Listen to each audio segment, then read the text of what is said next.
shadows dance and play. Exploration calls us to take the skies again. Together we'll find what we lost in the fray. As the moon's silver light guides our way, we begin again. We begin again.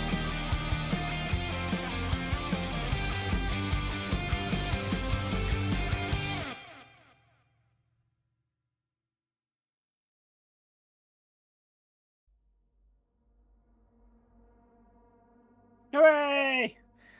Everybody, welcome to the finale.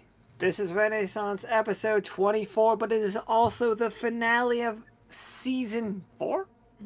God, we've been doing this so long. 4.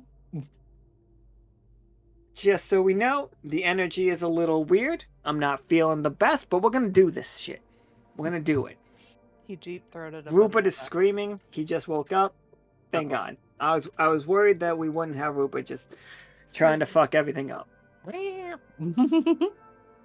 Alright, everybody. We are going to be back at the Silver Thimble. This is going to be after everybody's missions have come to the end. However they did, some of them more successful than others. But all of them amazing.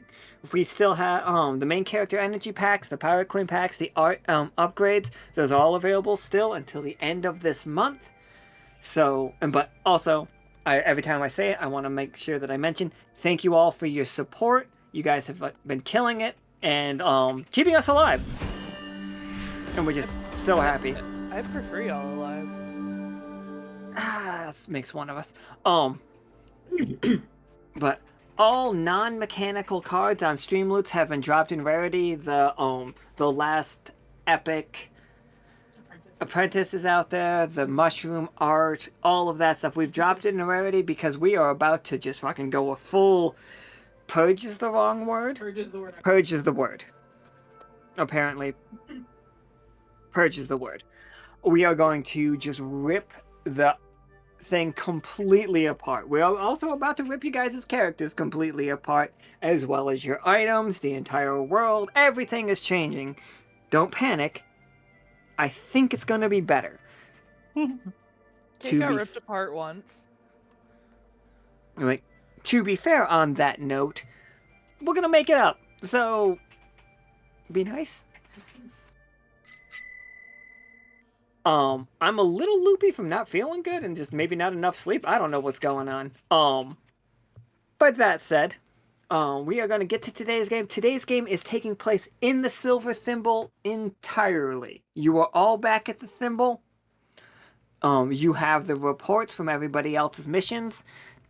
And that's completely up to them on like how reporty they are. But so even as much as last night's game, they all ate at the restaurant, had a delightful time, were sent home. So, and then, yeah, let's get to the game. Let's just do it. Let's do this weird thing.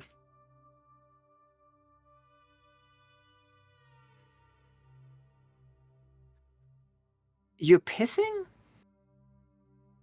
I don't want to know that you're pissing. It's like, I oftentimes message you all just before I get in the shower. Like, I got the shower on, I'm waiting for it to get hot enough, and that's when I'm in Discord, I'm, like, typing things. But you'll never know which message comes from when I'm naked. But maybe it's, like, taking the piss. Like, Most of them. Because, like, his comment before that was saying that he didn't need anything anymore. But he could just be on the toilet. Paul, do you sit down to pee? Just fun question that I just... When I was in 6th grade, there was this dude that used to like go up to the urinals and pull his pants all the way down to the floor, like ass out, and piss. And I was just like, man, you're so brave. I'm not brave enough to do that. But I really want to. I want to go to a public urinal and just like drop trow all the way to the floor, but I don't want my pants touching piss floor. But anyway, let's get to the game. Sorry, everybody. Yeah, I'm a little lost. No, that seems like a pretty accurate preview of the vibes for tonight. Piss floor. Save Drop 25%. Don't worry about piss floor. But drop trow. There's something there.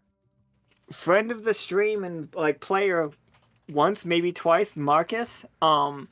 His favorite thing to do is to use the urinal that you're using. Oh my god. He also will reach in front of you and flush yours. Yeah, he will also flush your urinal, and it'll.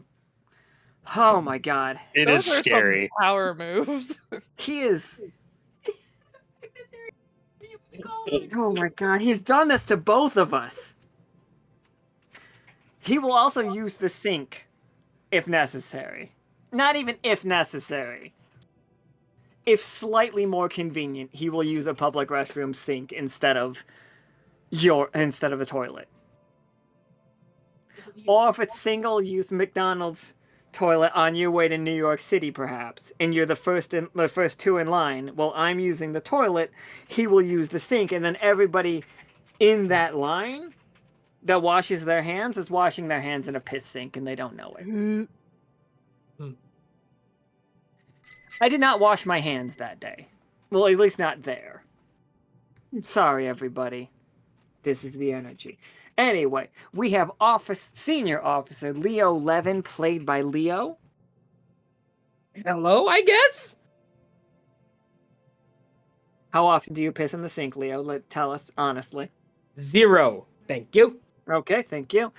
We have Officer Nickel Trafford, played by Professor Winter. Hello. Yeah, he said hello. Did I not hear that? No, I said hello. All right, we got it. We have Officer K, played by Caustic. I'm never gonna get a mushroom.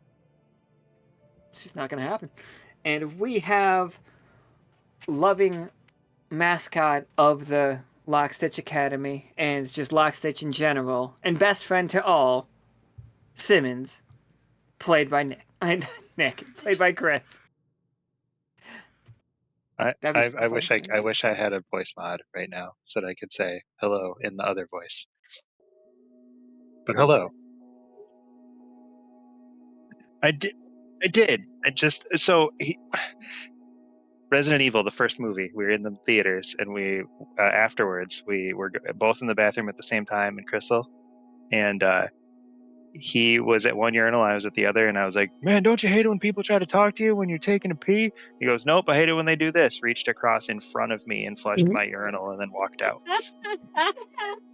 I fucking love Marcus. We laughed so hard that everybody out in the waiting area looked at both of us when we came out of the bathroom. Like something had happened, and I was like, I'm just gonna leave because I don't want to have to answer to these people. Okay, because we're telling these stories. Fucking hell.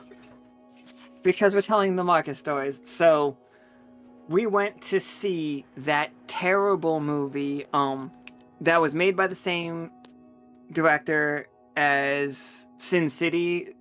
Was it a Yui Bowl? No, it was the other one. The Spirit. We went and saw The Spirit on my birthday. So Marcus opened up the arcade for us late at night. We all played. We saw the midnight release of The Spirit. But I had to use the bathroom before we went in. And Marcus was on one end. Far end. Because we're guys, and if you don't know urinal etiquette, that's the rules. You stay away. People, there is one person at the far left. There's one person at the far right. There's one person dead center. At least two. There were like 3 urinals between all of us. And those two were talking. And I said, I hate it when people are talking to me when I'm in the urinal. So they both were like, okay. And they simultaneously just both came to my urinal, dicks out, and just started pissing in the same urinal I was pissing in. That is the story. There were just 3 of us. And I'm like, oh my God, could you guys not? Did they collaborate on this, or did they just do it without just speaking? happened. That was Marcus and Adrian. You know what? Not surprised. Well now. I have also physically seen Marcus do that to a stranger. Oh my god. We had no idea who this man was. And there were empty urinals that he could have chose. Anyway, sorry everybody. That is the energy for today. Merry Christmas, I guess. It's a lot of piss. Alright, anyway. Merry Christmas. Merry Christmas. God, I've not lived that down. We will not stop talking about streams. I couldn't finish peeing, by the way. Like, I had to stop. Super pee shy. I was worried about the splash effect. We couldn't cross stream. Sorry. Anyway. We are Okay, so back. Cole was in fact actually peeing. I felt like he was.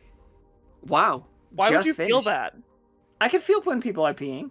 That's my superpower. I know when you're urinating. One fear. The worst Santa. Sorry, everybody. We have a game to play. This isn't. It's fine. We're doing it. Yeah, this is so loosey-goosey. Honestly, feels like a great movie. All right, everybody. We are back. Oh Oh, sorry. Go ahead. no, I didn't. Sorry. Wow, that was a heck of an intro. He muted himself so we couldn't hear him laughing.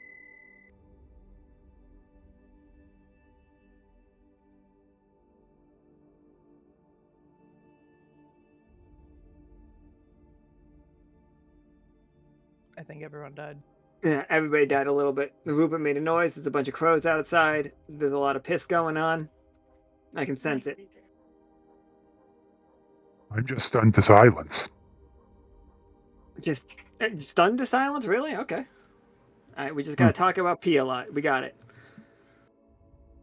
Normalize P. Yeah, normalize pee, everybody. Today has been brought to you by the letter P. And the letter I. And then 2 S's. That's right, Perry. But So shit, we're in the there's silver nothing- symbol. We're in the silver thimble. We're in Peanut's office, everybody. This is. Not a lot of people know that Peanut's about to retire, by the way. Like, Peanut has said it a couple of times, but not to everybody. He has not formally announced the fact that he is getting ready to retire and put Administrator Wicklaw in his position. So we're all at Peanut's office. He's looking at you 4, and he's just like, "Okay, everybody." And I think he might have a little Santa hat on. I don't have a Santa hat ready for him, but I think he does have it on him. Hold Not a on, let me- clam.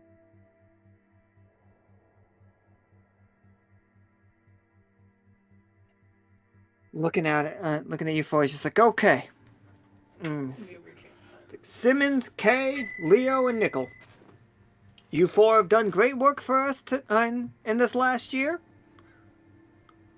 We have made strides at Lockstitch.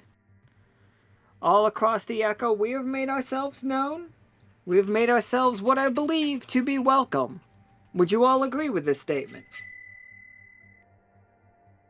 In Mostly. most cases. Everybody loves us. Eventually. Or else. Points at Simmons. Just like chuckles. Now, he's just like closes his throat a little bit. And like, there's a little bit of sadness to not to Simmons, to Peanut's next statement. Guys, we're all reaching a new era in Lockstitch. And I believe to protect the world, much like the captain believes, although in her own way. I don't think we're ready for this. We're ready, but I don't think the Echo's ready. So we're gonna start getting them ready. And he crosses his hands behind his back and stands up at full height. Cue montage. Cue montage of around the world. All of the adventures we've been on. It's just like anomalies are dangerous, and it appears that the Weir is understaffed, so we're going to be getting more anomalies as we go. It's just like looks at Leo and looks at Nicole at the same time. Funny. One each eye. Just it's like it's really fucking strange. It's just like the airship has been destroyed again. And we need to rebuild it. But this time we need to make some improvements. And he looks at Simmons. Simmons, you're from the Echo. Technically, we all are from the Echo now. Technically. What do we need? Simmons, what are we lacking? What does Lockstitch Academy need to do to make the Echo a better place?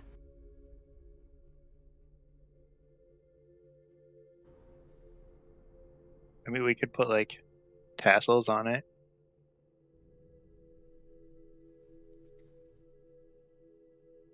The next Tassels, time, you said. so that it's fun, so that we bring a sense of joy when we roll up.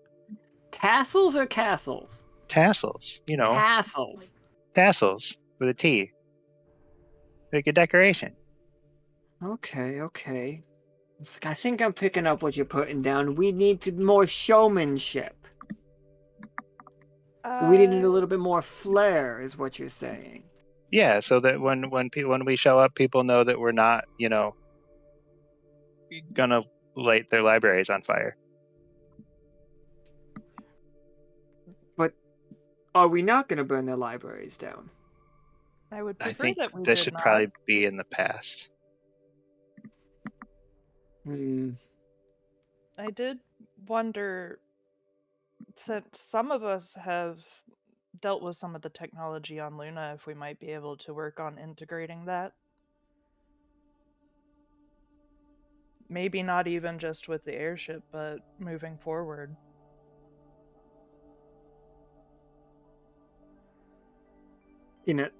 Looks is like, absolutely. And what is the method here? Like, how would we use their storage system? Like, what would we incorporate that they do that we do not?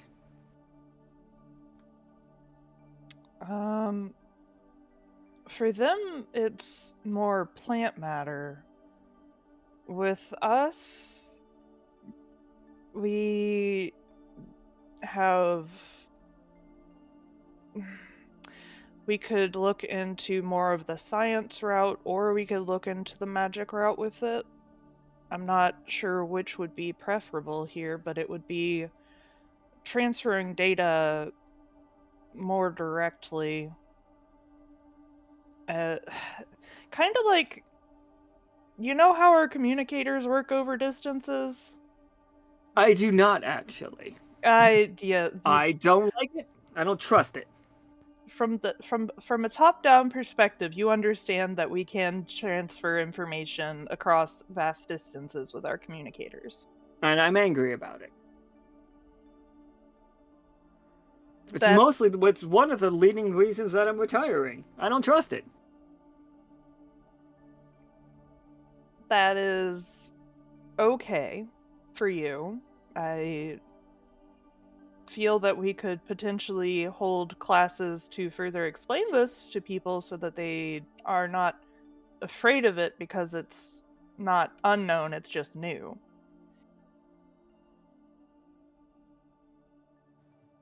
Can I, if we do, like, try to incorporate some of their technology, can I request that we don't use their, like, skin paper? Well, I believe that that is strictly due to them not having paper in the way that we have. I could be Okay. wrong. I would have to ask. Oh, the Sentinels. I would hope. I don't like that paper. I'm sorry, real quick. The Sentinels are not the same as, say, Kay and the other scholars of the page. They do not have, in fact, skin paper. That is the That's good. scholars. I don't. The I'm good. Sentinels are they are made beings, but they are fully sentient, living beings. Yeah, but They- like they had like a printer that printed out in weird like leathery nonsense. I don't like that. That's absolutely That I don't want that. If we can not use that, I don't want to carry that ever again. That was not pleasant to touch. This is like, Officer Levin, Officer Trafford, you two have been mysteriously quiet during this discussion. What upgrades do you think Lockstitch should make in this new era of awakenings?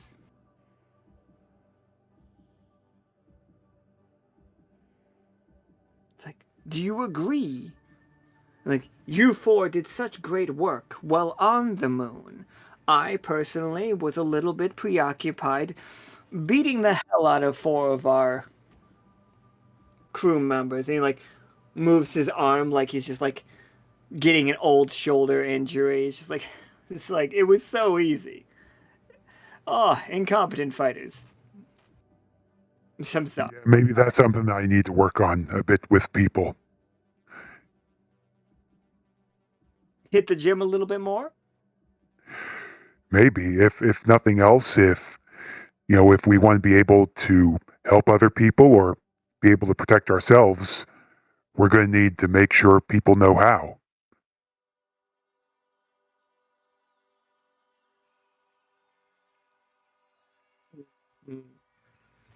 We should double down on the training then. Not just physical, if others are going to be attaining magic, possibly. We should probably help them so that they don't lose control, as I have. Yeah, also that, and also, bluntly, we've seen some shit, and we need to make sure that people are prepared for that if they want to do this. Kay turns to look at Leo.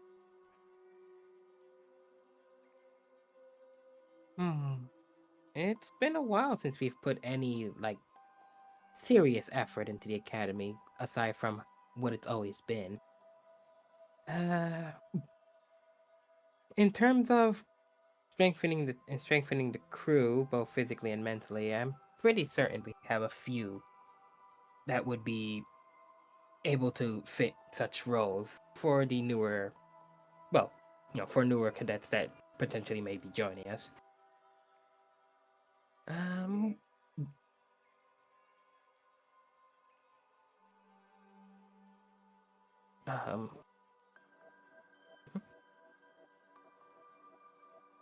Sorry. It's still a lot to take in hearing you deciding to retire. Oh, I'm terribly sorry about this, Leo. No, He it's walks. fine. He goes up to the side of his desk and like sits down like a person, his legs hanging off the edge. And he's just, I'm an old cat. You can't tell. Mostly, I'm very energetic. I understand that some people still think I'm a kitten. The hair also helps with that. The hair helps. The hair, like, don't get me wrong. A day at the spa feels like it rewinds 50 years. But I'm old. I've been around. Well, you're still on your first life, though, right? You're so cute. He pinches Simmons' cheeks. Again, he is tiny. He is a cat. I know Simmons is just a little guy, but like, Peanut's token has always been way too large for him. He is cat-sized. It's his presence that really that makes him big. Kay just needs to be like a whole lot bigger. Everyone else around them is short. Like, but I'm gonna retire. Captain's got a little plushy job for me. I'm gonna be the dean of this new academy. Gonna train all of our cadets up to be, well, Competent, hopefully. competent the way that you all are. At least as good. Maybe a little bit more if we can help it. That's good. We definitely want the people to be better than those before. Nobody can be more competent than you, Leo. And points at Leo. It's true. Well, I mean, I guess Talali can, but not everybody can be Talali. Or Frog.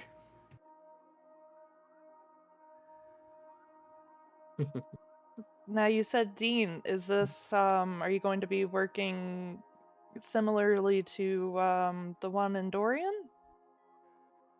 Dorian is actually going to be a bit. Somebody did something. Okay, Leo. I was like,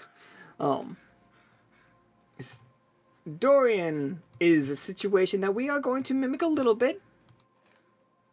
A little borrowing of themes. We're in discussions with them right now with Rennick and Maestros Ceylon. We're in communications with them currently. But we intend to be a fully functioning, independent from the Silver Thimble facility. Are we still going to be here? Of course. This is our bit of land. I'm not saying that we own it. It's hard to own land. But this is ours. It's the last bit of liminal that we have.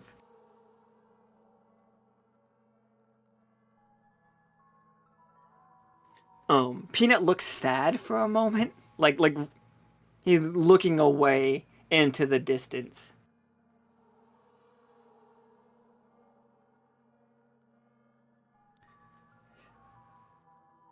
He goes back to his chair and curls up. So, you have intentions in communicating with the moon? Figuring out how they do information storage and working that into Lockstitch. To our own extent. Obviously, we aren't going to be able to function fully the same way, but we're pretty good at finding ways to adapt things that we encounter.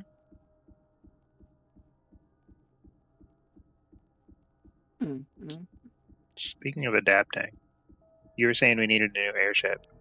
Nickel, didn't you fly the moon for a second? Got some lessons. I never actually did some full-on flying. Trying to remember. I thought there was something you flew up there that was really like it flew a lot better than you expected. I'm trying to remember. It's so long ago. Was it with the gyroscoping? Yeah. I'm Couldn't we not bring sure. something like that into the? Could we try to apply something like that into the new ship? Possibly, No. but, well, one thing I'm personally a bit concerned about is with a new airship, making sure that, maybe have some systems where it's easier than just me and one or two others able to fly it. There is also potential that we could make this as a way for more than just us to move. I know Flynn was talking ideas. She has a blueprint that she was trying to figure out how she called it, I believe, a metal bird. Yeah, Flynn waiting on the side with the biplane ideas. I don't want to step on anybody's ideas right now, but I am going to tell you with the tag system, it's actually probably going to be less people that can fly the airship than more. It's going to be, if you do not have the tag pilot, you will not be able to pilot the airship. So that is just a thing that people are going to have to think about, whether, like, it's going to take some studying. I was more considering public transport situations as well. We have public transportation. Now, do you want to transport people on the airship? Look, was this is Peanut thinking talking. This is not me. This is Peanut being like, "What do Sorry. you? How do you mean?" it's just like how we did with the ships, where we did the brain, come on. This is a caustic failure. Come on. The ferries. We could do like some sort of situation with flight in that way. It would be more for transport than like with our situation where we have weapons all over the entire thing. But and with the railroad system, we had been encountering issues with the weir, and if the weir is going to continue being an issue,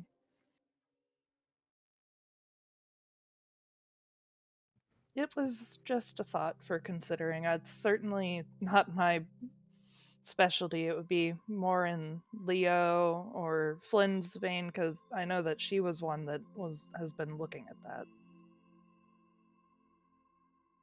Well, if nothing else here, I do think it's also something else we can consider because if nothing else, I remember how difficult it was to get around back in the worst days of the rifts back on Liminal, and that's something there that if it's even getting close to that, need to make sure that where that people are still able to get around and we don't have transportation basically shut down because of it. Peanut nods along and she's like, "Yes, Nickel, of course. The sky is an incredibly dangerous place for citizens. We need those guns. If we didn't have them, we would be falling to sky. I understand speedy travel for the normal normies. Of course, and those who have not been to space do not fully understand the... I, Peanut, have been to space.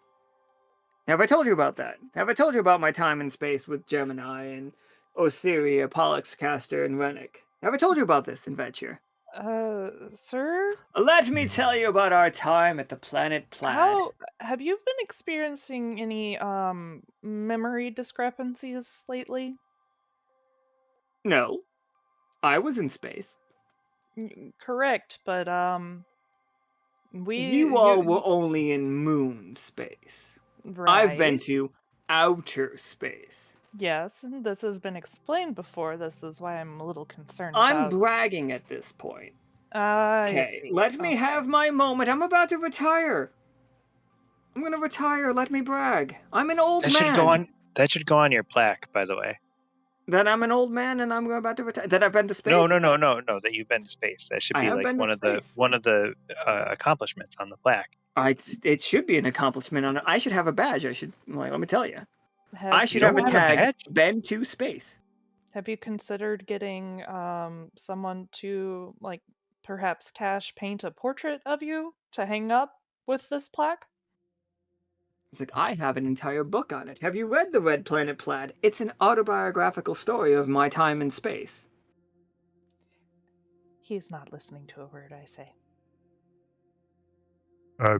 Maybe if it's something there, maybe with the Dean thing, you could get a nice chair there which says, "I've been to space" on it. Have your nice, Dean and Chair of Space. Chair of Space. Sounds like he runs it. I love it. Space. Okay, I think a portrait would be really great because you could have like space in the background. It'd be fantastic. Excellent. So we're going to work on upgrades for the airship. What are our plans here? Like, what are we looking to do? What do we want out of an airship? Or out of a vehicle capable of flight? We have many materials. We might need some extras, but we've got time right now as we set up the Lockstitch Academy. we will try to solve this. Leo and Nickel, what are we looking for in a vehicle? Material-wise and also function-wise. The last one could transform, but that didn't do it a lot of good when it got broken over the knee of a giant creature. So that's how that thing broke. According to the reports, it says here that Pym said fuck, and that summoned a creature, one of the 4-letter words. The creature was so powerful it was able to grab the airship in 2 hands and bust it over its knee. And we have more than once had the airship get stuck in one form or the other due to damage. Fingers really do have the worst luck, don't they? Anyway.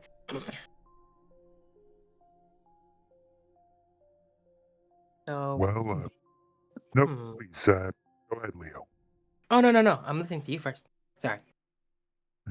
I was going to say there, I know nothing about materials.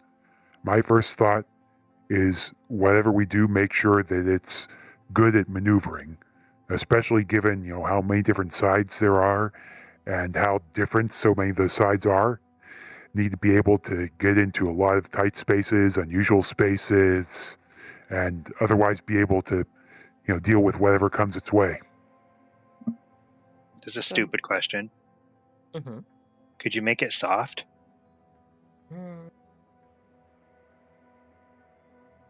Perhaps the interior, but the outer I heard area. if you talk about baseball, it works. My bad, sorry. I hate you. So, unlike the sub, which we built to be more tanky, you're thinking faster. Leo, what do you? How? I'm very sorry, I interrupted Leo right there. I'm sorry, guys. No, it's fine. Don't worry. But, so we're trying to make this ship more capable of being more compact. I take it, in order to fit the unusual space. Still capable of handling the usual weathers of the usual situation of flight, which is why we can't make the exterior too soft. Might be a bit of a trouble if we try to get much going if we don't have the right materials for that. I could probably check on what couple of sources I have with the folk from, say, the Neverglades, for example, for potential useful metals. They do find quite a good bit.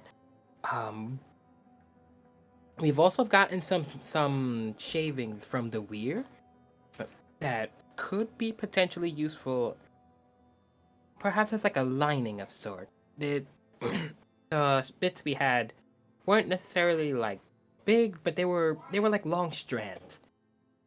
Partially because it was basically molded, folded and bent that way by a, what was it that Toki called it, a squagon?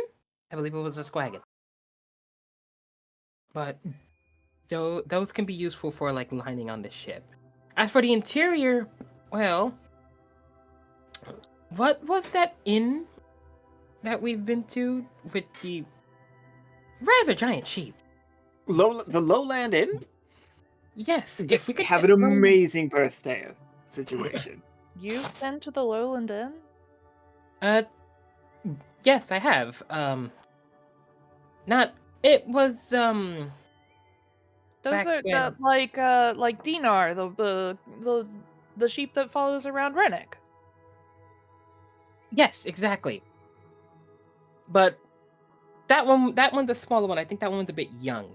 They can get quite big, and the wool is, well, if you're trying to go for a softer interior, as per Simmons' suggestion, the lowland sheep wool is quite a good material. If we want something that deals with impact on the interior better for like I was just thinking of like when I had the brain the hydra mushroom that I had with the reinforcement that I had. It has the ability to repair itself.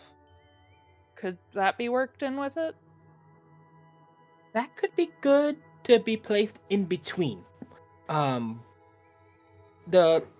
lowland wool will be probably more like the surface, essentially, with the self-repairing material being more in the in between the interior between the surface and the exterior.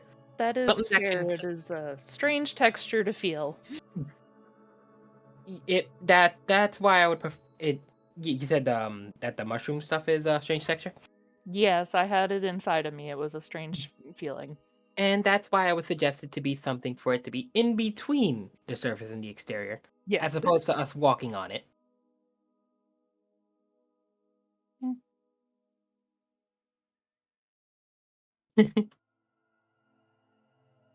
So we could have the wool in the interior. We could have that material you're mentioning for the in between, for that it could repair itself if the ship takes damage. Well, not if, it's more when.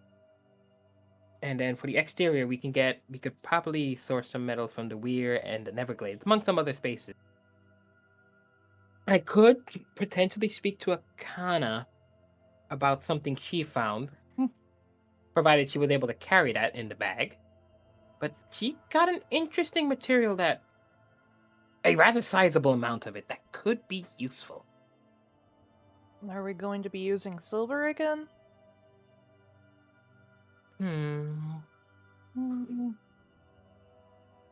It's, well, if all else fails, we can always fall back on silver. It's always worked for us before. Well, it's always been helpful for us before.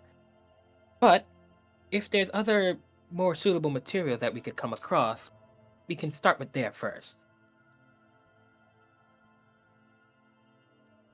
Peanut's just nodding along. It's just, like, this is great. Like, so what if we build... So, Leo, if I am getting this correct, you are saying we should build the airship out of fully things that we can find here on the Echo. Yes. This is fascinating. This is really great. According to our reports, and he pulls out a binder, and like you see him like brush off a couple of pieces of like trash off of it. He's like, "Sorry, I was mistaken." And he puts it on the desk, and like this one just says Royce. So you do it to other people, not just me. My filing system is my own. Yes, I throw away all of these things. I'm sorry. I don't mean to. It just happens. Of course, sir. I bat it off my desk. What gets batted off my desk is my own business. Except for the fact that you were in charge and you were responsible for knowing what was in those reports. I don't think that's a problem. Did you die? Yes, I almost did. Almost horseshoes and hand grenades. I had to change bodies, sir. You look great, though. What's the problem? Right. Are you saying that you'd rather be in the old body that... I'm sorry. Who got you burnt up by a bunch of fire? Who got you trapped in obsidian? Oh, sorry, was that me? Did I have anything to do with that? Or was that you trying to be a hero? Is our job not to be heroes, sir? We are scientists and adventurers, and in fact heroes. But that doesn't you know the risks when you signed up? I did not, in fact, know the risks when I signed up. Then why'd you sign up? You need to should get a badge you need too. to read your contract. Nickel. The last line of the contract, does it in fact say one for adventure? I'll be honest, I have no idea. When I first joined, I thought this was just another mob unit. That's the kind of adventurous talk that I like to hear in my cadets. Sir, So that line is clearly added. It's like handwritten in afterwards. It's Soki's I'm pretty handwriting. sure Soki wrote this, actually. And the signature is above it. You can't add things to a contract once it's already been Don't tell him written. that he's just gonna sign it again. You would have to sign it again in order to do that, and I'm not signing it again if you do that. It's like he reaches into his filing cabinet, which again is just his trash can, and it pulls out Kay's like contract. It's like, you signed right here that you are part of the Lockstitch Academy, and it says down at the bottom here, underneath your signature, for adventure. That was not there when I initially signed it. I recall this. Does mine say for adventure on it? It does say for adventure on it. All Before of your or contract. after? Probably after. I'll sign it again. Give me it. You are Simmons. Let's just pulls out a contract. Absolutely, go ahead Don't and give it sign another that. signature. I already did. That's your legal counsel. Leo just Yeah, pats the side of Kate consolingly. Yeah, maybe someday there I'm going to have to look to see what name I used to sign that contract with. Why is the Harbinger appearing? Things are changing. Those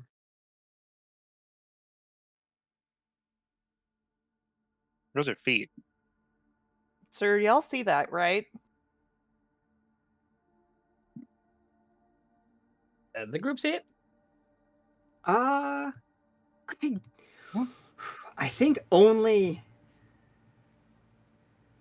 the ones that are willing to change right now, like that are like embracing change, can see of change.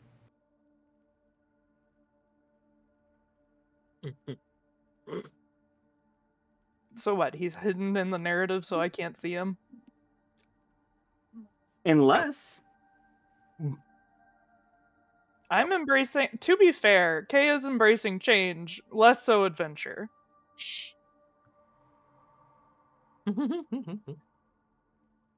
Of Adventure is not here right now. let me be very clear. Of Adventure is here. He's here, but he's not in the office. Let me be very clear. Of Adventure is in this office. So Casey is of change, but not of adventure.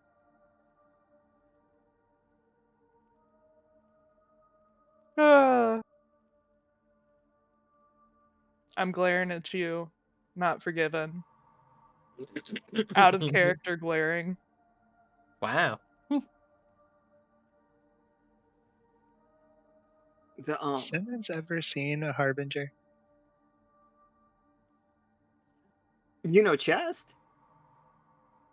I mean, that's true. Good point. Yeah. So yes, you have seen one. He probably saw of hell in his Harbinger form before the rest of us. I think so. Of Hell most of the time stays in his goose form, so not to scare people. As if geese aren't. The goose doesn't scare Spear-shaped. people? Oh, How no, much the goose worse is scares the people. not goose form? Here's Of Hell in goose form, which we know is Terrifying. Chest, Yeah. and here he is in his Harbinger form.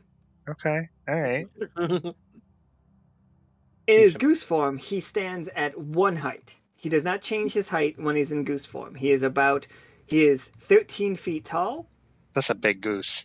with 3 feet. And you said that form doesn't scare. He uses that to not scare people.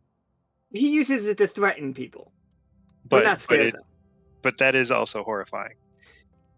That's rude. Geese are thread shaped. That's true. Okay. He thinks he's your lawyer, by the way. Out of character, he's beautiful. I love him. He is fantastic. Also, out of character, I try not to look at the hole in the center of hell and think about gutter things. It's just a balloon, Hannah. Shoot, I just said my name on public. Hello, guys! That's his teeth.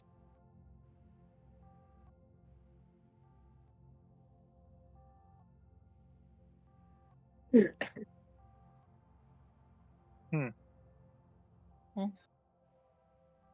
any case. So anyway, don't any case, you can't just sign those. What? He looks like he did. He takes it. Here, you can put it back in my file. What? I will. Thank you. He's like slides it back in the file. This will be The trash? one of the last things that I have. Slice. Just slides it right into the trash, right off his desk, right onto the trash. Simmons' file is like 6 binders deep of just like the friends and the problems that the friends have caused.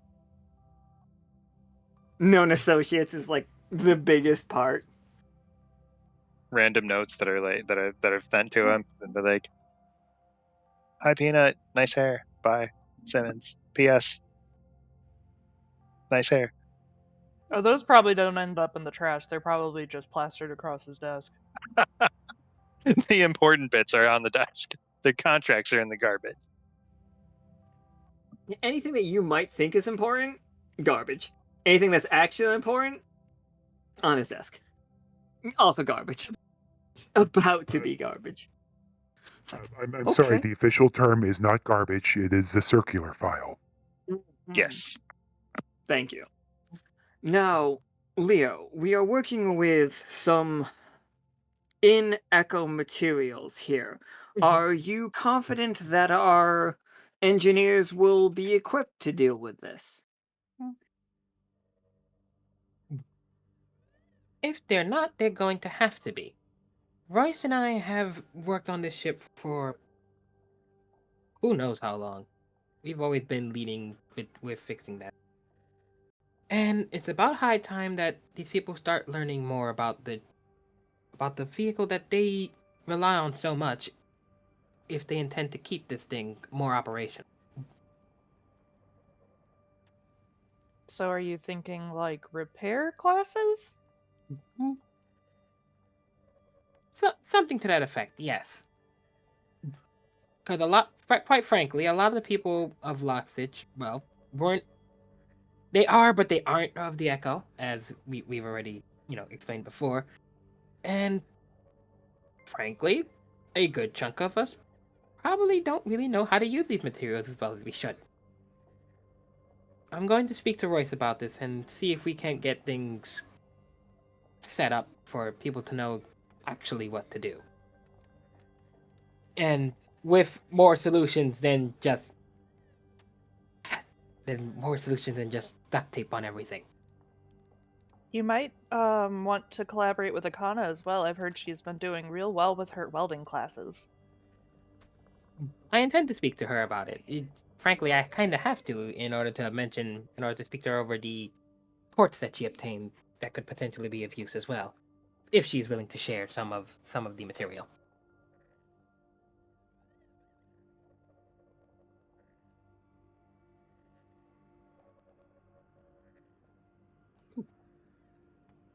Just like hit control and laughed at the same time that like I got a message. Like, "Whoop." That laugh wasn't for you.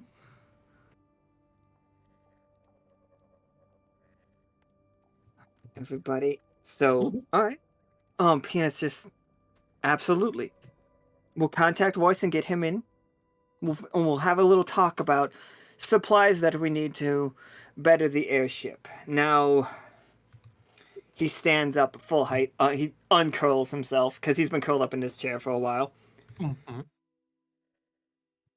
Now, what are our stances with Fishtinger? They are a separate entity, and therefore, though they may make some of our weapons, Leo, is this going to be Nickel, is this going to be the Lockstitch airship? We make it out of the Echo supplies. He just goes over the papers. Silver is not from this world. We brought silver here, according to our reports. Yes, the Silver Mountains and also our own mines that we had. These are the only 2 sources of silver across the Echo, as far as we have been able to determine.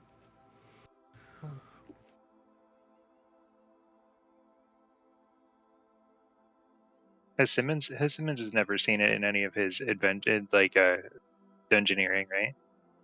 only when you your people dug close to the Silver Mountains, which you are Okay. from nearby the Silver Mountains, so you have seen silver your whole life. But Just you were nowhere not else nowhere else. You were not aware that silver was not native. was not. to the Oh, land. yeah, it was not native. Remind me, when we were doing the path arc with all of our gear and everything, was there steel or iron? I feel like there was steel. There are other metals. Yeah, Okay. steel, iron, all of that. Like Ironborn is a character, so iron is definitely a thing. Whether or not the word it means the same thing, probably only because it's easier. Like various other metals have been found and worked with very, very much often around here, but silver is frankly, a bit of an anomaly as far as metals go here. It's true. Like we We talking will. capital A anomaly or Well, good. Well, unless the silver's making portals, I would not want to say capital A anomaly. I mean, anomalous in as much as we Yes. are So still. yes, but we're not it's not the anomalies like the portals that we've been closing up. Different. I would Small. say that using the local materials would make it easier to deal with repairs because we would have more sources to work with.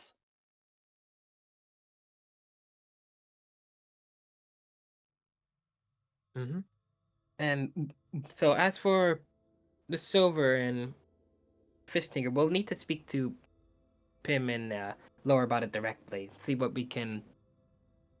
We'll need to discuss it. See how this will all turn out.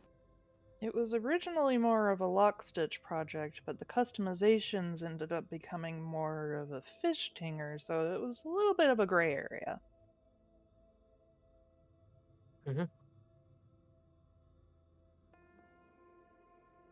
I mean, and even if we, maybe it's even worth it there if we both have the resources that maybe two different ideas, two different designs.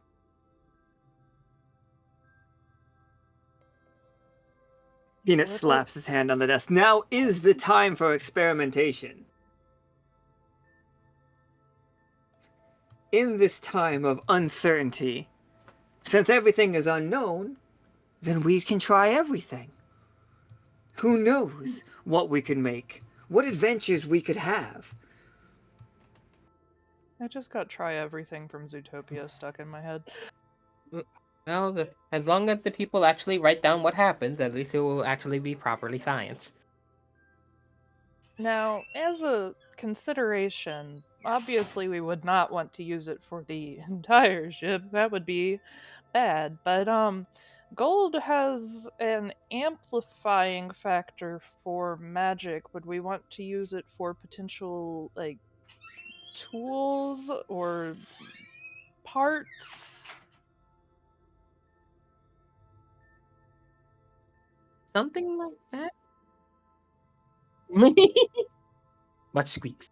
I think the gold in smaller or rather controlled amounts could be beneficial for the ship, especially around specific areas where using potentially magic within the ship is more prevalent. We don't want to overdo it, but some of it could be a good idea. I feel that if we do use it, I obviously less, but I maybe have it so that we can swap between it to a more standard version if we have some sort of failure or issue where it becomes dangerous to be using the amplifying ability.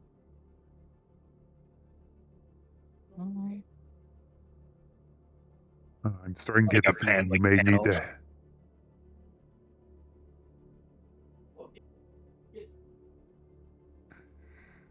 I mean, if you have a bunch of different ideas there, I'm always willing to be the test pilot for different designs, see what works best.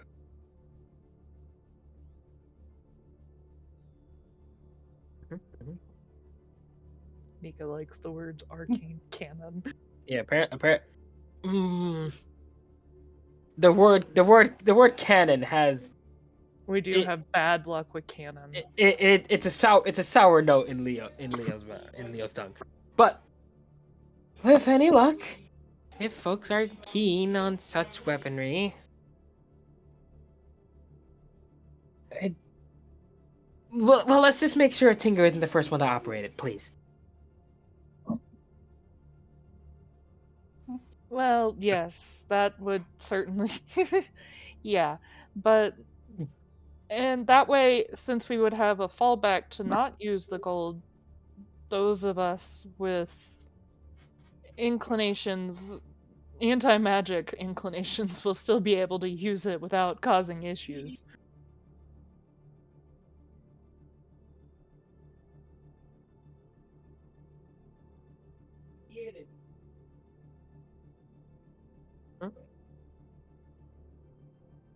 We do use launching cannons. There we go. Just responding to something.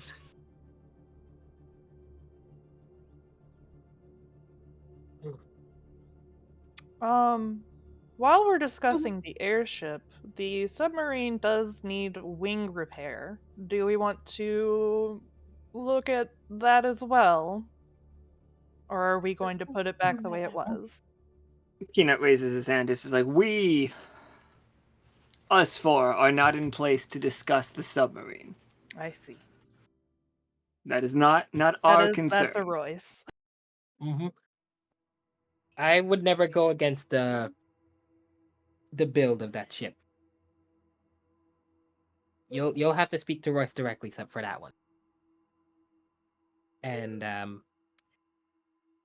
best of luck to you if you do that. Oh, Royce and I would not attempt that. Good. Bro. Good to see the crew is in agreement there.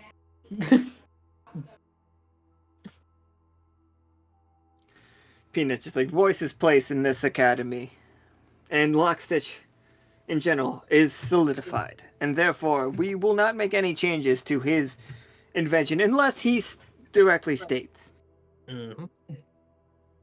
That's how I've been working on that submarine ever since I joined this crew, and I don't intend to change it unless he does. I have not worked on either, so I am new to learning these things. I feel like the only time I was ever near anything that he made, I knocked it off of a shelf, so I should probably not touch any of it. Oh, no. He loves it when you knock things off his shelf. He told me very much so. He said, Peanut, I love it when you come to my office and just throw shit around. And it's Really? just like, some people said that was sarcasm, but I felt it in my heart that he meant it. Kay is Cuba. gonna look over at Simmons and be like, I'm fairly certain that was sarcasm. So, Simmons Mhm. crosses out the note that he had just written to himself. And Peanut remember Peanut what crosses out, you're crossing out the note. And remember what we've learned about touching things without asking first. Yeah, but if it's something that people want you to do, then it's different. Right? What if it's just implied, Kay? What if it's just implied that he wants you to knock it off his shelf? Okay, but here's the thing. Consent is key. But like, I think I'll have to that write him a letter. some crimes go slipping through the cracks. I think you'd be surprised what some people would recognize even on the crime's end.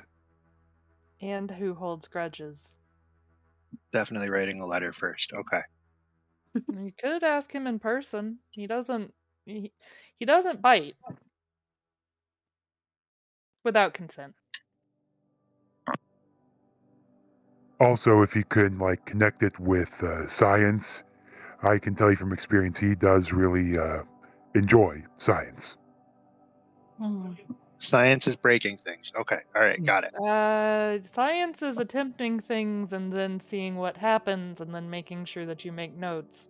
However, Right. Leo just said you got to write it down every time. it's preferred that you do it in a safe situation or environment. You know what? I need to talk a bit with you about lab procedure at some point. Frankly, Yeah, okay, you- I think a lot of people need to be given some proper etiquette on that. Let's be honest. Yes, well, the last time Yeah. I put up signs, there were blood marks on them, so I would be afraid of that sign. Maybe you should just make the signs that say like, if you don't do this, this happens to you. I mean, a couple Mm, of those worked with my signs to say keep the airship clean. Yes, exactly. Keep the airship clean / adventure. and Well, if you destroy the airship, you don't have to clean it. I'm saying sarcastically. I am in fact noting that I am speaking in sarcasm. That's very helpful. That's nice of you. we something we'll make sure we have set up at the academy. It's something we'll need to have folks learning. This is Alan speaking. Wasn't prepared for the entire game to be in this room, but okay. Where did you want us to go? Because I wasn't sure where we were going Oh either. no! Like, if you guys want to contact the moon, you guys can. I've got this Cool. room. We didn't know that was an option. Yeah. Oh, look, we all have fucking slender Timothy's. What the heck? Why do we? I may have put all the tokens into this room while we were having a conversation about Slim Jims. Now, Simmons, is this the first food that you went to retrieve for Kay after seeing that they have a mouth? No, it's not crunchy enough. So you went. Did you get Skeeter bites?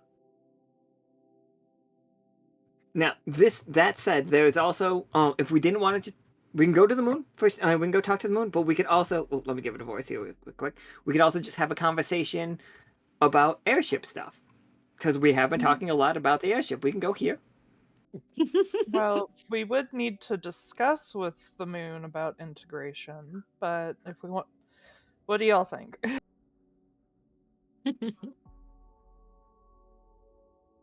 I think we got a lot about the airship.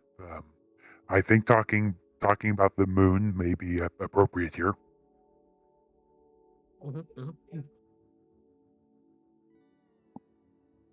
Discussing with the folks of the Land of Nod would be a good idea. Yes. Yeah, the reason I was like, we're just here is because I was like, I don't know if we're supposed to be going anywhere else. You can go wherever you guys want. I've got tons of maps. We're just in Lockstitch. That's all. All right. And while it's just in like so- Lockstitch / the Silver Temple. So I suppose we're going to go attempt to communicate with someone in the Land of Nod. Yeah, let's do a quick check on them. It's been a bit. And we want to make sure, for the sake of cash, that the something about secrets hasn't had any adverse effects. That's fair. Leo looks at. Wait, where did I get one of these? Leo looks at the Timothy. Where did this come from? I mean, mine was because I was hungry. I can't talk for you. It was narratively relevant, it seems. Yeah, they were in the jar by the door. That was like the little fish mouth. I took a couple extra, but don't tell anybody. It looked a bit more like a shark to me, actually. Yeah, it was like one of them. Yeah. Well, if that's the case, Leo just starts biting. So we're going to contact them, right? I think you Yeah. guys can move the Slender Jimothies, by the way. I don't know if you can, but I think you can. Yep. Nice. Production value. I'm gonna stop doing that because it looks a little horny. I'll make us get the card. Boink. There you go. Leo's holding it in his hand. To be fair, Kay is not eating it unless Simmons has already attempted to give him the food that he wanted to give her. Yeah, we'll have to retcon that at some point. It did happen. Anyhow. Okay. So here we are. You all have a nice situation. It is snowing outside. It's beautiful. It's cold. Whose constellation is that?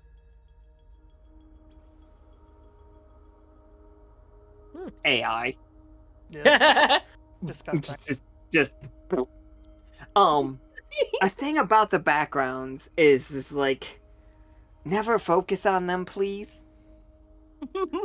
Okay.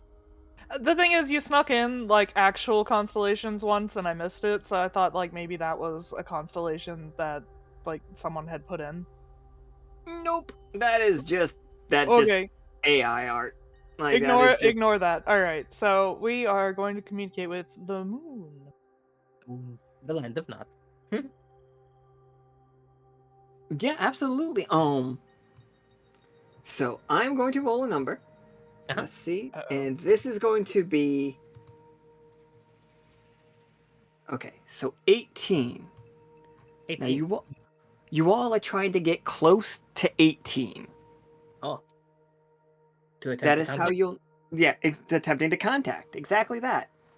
Oh. See? You all get 1d20 based on your connection with the moon already. Okey-dokey. I got moon crystals on me. Does that do me anything? Yeah, it's still gonna just be your 1d20. Okay, That is that's fair. Let's all roll and see who gets closest to contacting them. now if you want to try to get more dice. Mhm. Abilities. I don't have you guys' character sheets in this one because there's about to be 12 people in this game in total, I think. So, Mhm, mhm. and I'm pretty sure you guys all have your character sheets somewhere else as well. So, this room is full of star charts and moon charts. Let's see which side of the. Let me roll a 12 side and see which side of the moon is. Okay, 8 is the side that is facing the echo right now. Oh. Which side was 8?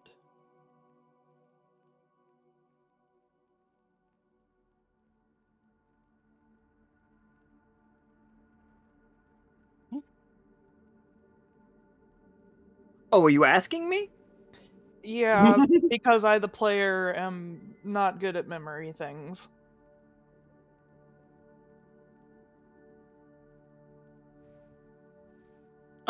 Then as a character, roll me a 20 side to see if you remember that one. Did Okay. you?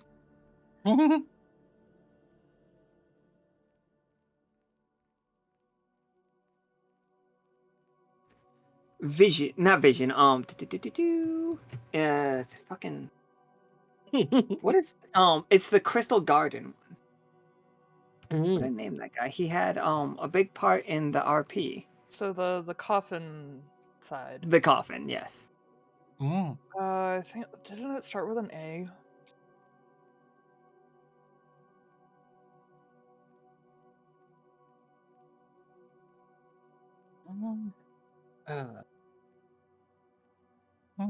Okay, for Leo to attempt a better attempt at communication, Leo would set the snack down for a second. Apparition. Apparition? Oh, ghosty.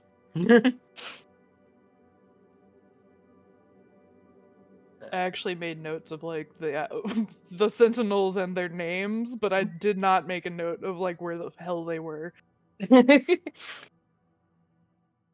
Hi. Yeah, for Leo to try to get a better attempt at the communication, Leo would look to the group and think, I'll be right back. Leo will leave for a bit. When he comes back, he's gonna close the door first just to make sure nobody else is looking, and then he puts on a fancy. It looks like a fancy cloak at first, but it's very pink. It's fluffy. It's got like a little flamingo thing on the front.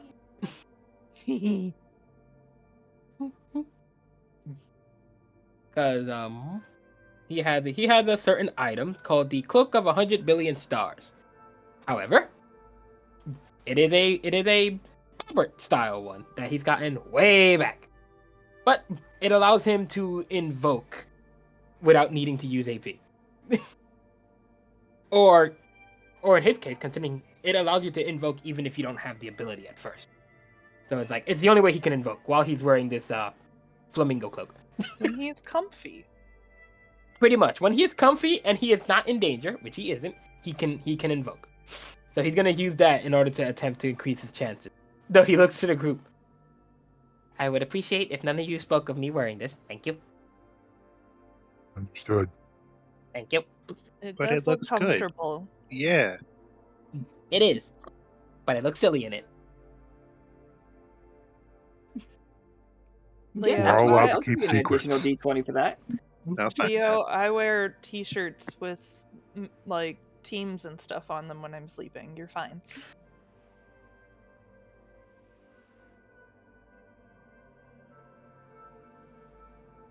Now, what about the rest of you? You got like tricks to potentially get an extra D20?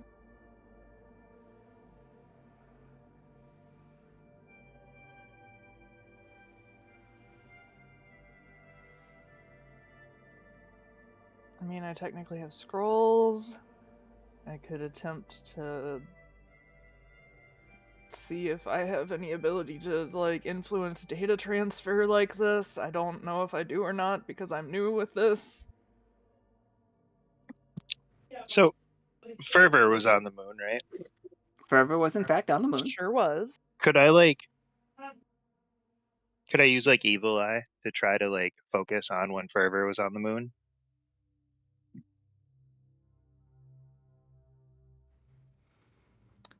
It's not necessarily the worst thing that happened on the moon, technically, but maybe. I don't know. I mean, It was a bad thing that happened on the moon. it was a bad thing that happened on the moon. You're Well- you're trying to summon fervor back. I You know what? don't. I would definitely give you an extra D20 for that. Ones are dangerous, but you know, why wouldn't they be? They always are.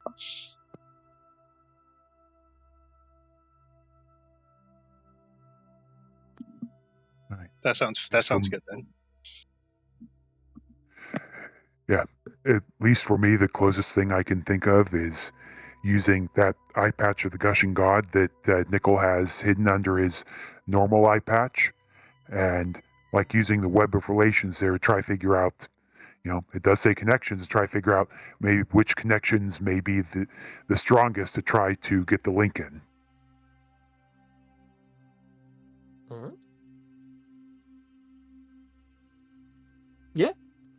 I'm cool with that. Yeah, so I think you all can take 2D20. So we are looking to try to get close to 18. And Yep. not a 1. Close to 18. Understood.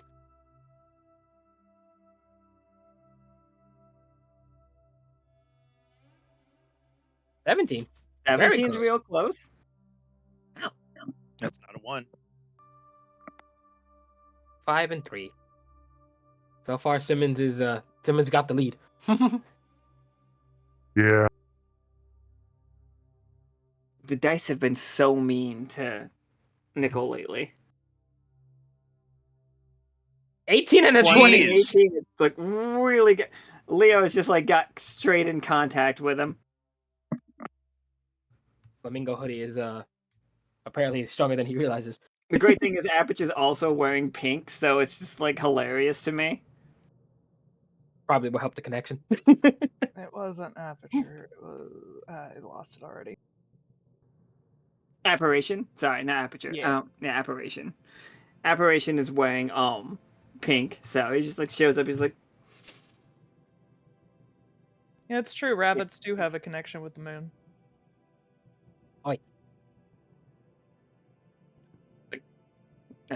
hello? Just guys, this crystal was ringing. Quiet down. Quiet. Hello? Hello. Who are we speaking to? This is Senior Officer Leo Levin from the over in the Echo. Oh shit, it's the rabbit, guys. Check it out. And like, you see him like reflected in moonlight coming down. Like he's looking at you through a crystal. He's like, hello. It's like they're calling us from the Echo. Look at that. You guys don't. You're not using one of our rabbit communications. Look at you all figuring out new ways to talk to us. Are we all able to see them? Probably. He's talking directly to Leo, though. That's fair. It's good to see you all again. I hope things have been well up there over in the land of Nod. I mean, things have been. We're spinning once again. That's pretty. That's different. Yeah, life is going well up here. How are things down in the Echo? Magic going well again? Everybody dreaming? Magic has been making the rounds once more. When we got back from the land of Nod, things got a little bit hectic. Considering how long it's been since we've had all this magic, things got a little. It was something. The first month we got back. The nightmares were worse than anticipated. But things have settled down since then. Well, Well, the Weir has been struggling a bit to keep up with the magic production. well, yes, that is a bit of an unfortunate situation. Basically what we use here in the Echo to keep things stabilized is having a little bit of trouble, and they don't have enough people to work with it.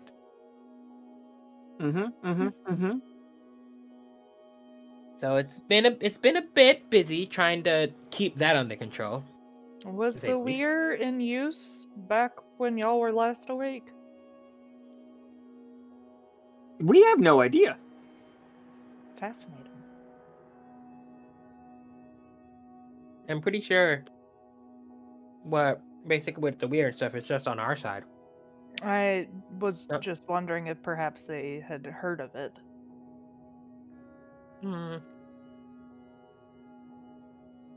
So it's unfortunately something we're trying to get under a proper control again.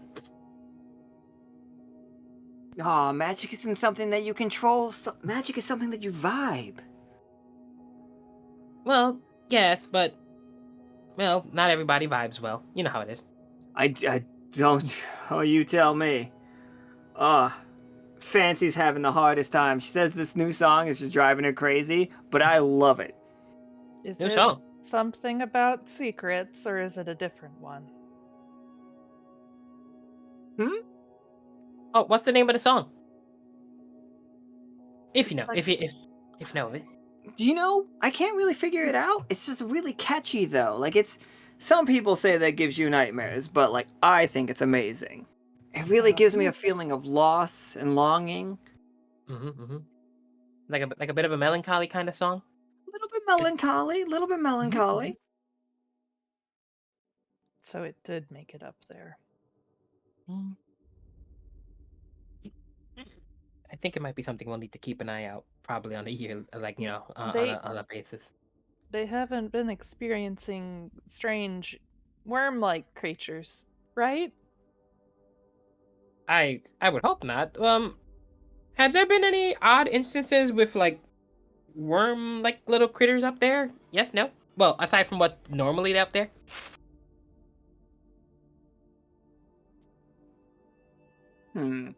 It's just like nothing new. I mean, there've been like some like strange like shakings of Luna lately, but we just assume that has to do with the fact that the moon is rotating again for the first time. Leo would relay that to the group. It doesn't seem like there's anything worm related. Apparently there's some shaking over at Luna, but aside from that, it seems fine. We still ought to get that checked. If something is shaking while you're moving it there, that could be sign of something loose. If anything, we could potentially get have some folks go over there to check on it at some point, make sure everything's fine. Don't want anything to fall loose. We love Lockstitch. Send up a group at some point. This is your Diggy Diggy Moon group. That is that group that is going to go back up and figure that out. Understood. We'll make sure we get a group sent there once everything's all set. We unfortunately have some setbacks because our last means of one of our main means of air transport unfortunately had a bit of a rough situation. So lots of repairs and stuff need to be done first. But once that is all squared away, we can like set a group up to head towards you all to see what the shaking is about.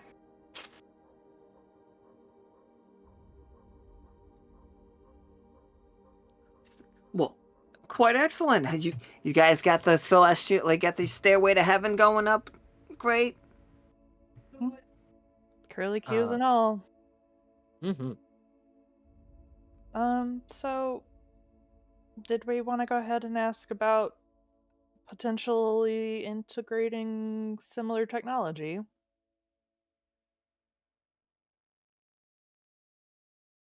You all can talk to him if you want to. Like, Okay. he is strictly addressing Leo, but Oh, okay. So I Leo's guess. the one he sees. He can hear everybody else, I think. Oh, Okay. okay. Cool. So you can ask the question. Roger, Dodger. At one point, I had asked a question and I didn't get an answer, and so I was like, I don't know if he can hear me. I'm so confused. So he's just answering Leo specifically. But okay, so yeah, Leo. So if it helps, Leo will relay that question to Apparition. It was specifically about magic and integrating magic of the moon. Is that correct? Magic, the technology, kind of like the data transfer and storage. Oh, well, we can. I'll ask them about that. At least what can be like transferred, stores, all that stuff. I do not know if that might be a bit too personal of a thing. Well, you know more about all this data stuff than I do, Kay. Is that too personal? Well, deep down, we honestly don't know how the moon works. Like, how Luna works. You're welcome to base your technology off of this technology once we figure out how it happens. Mind you, we are the newest generation of Sentinels. We came into existence right before it turned off. Right. And there was that one screen that was empty before when I was in the library area.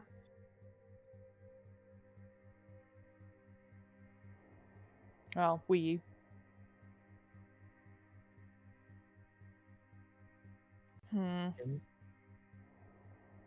Yeah.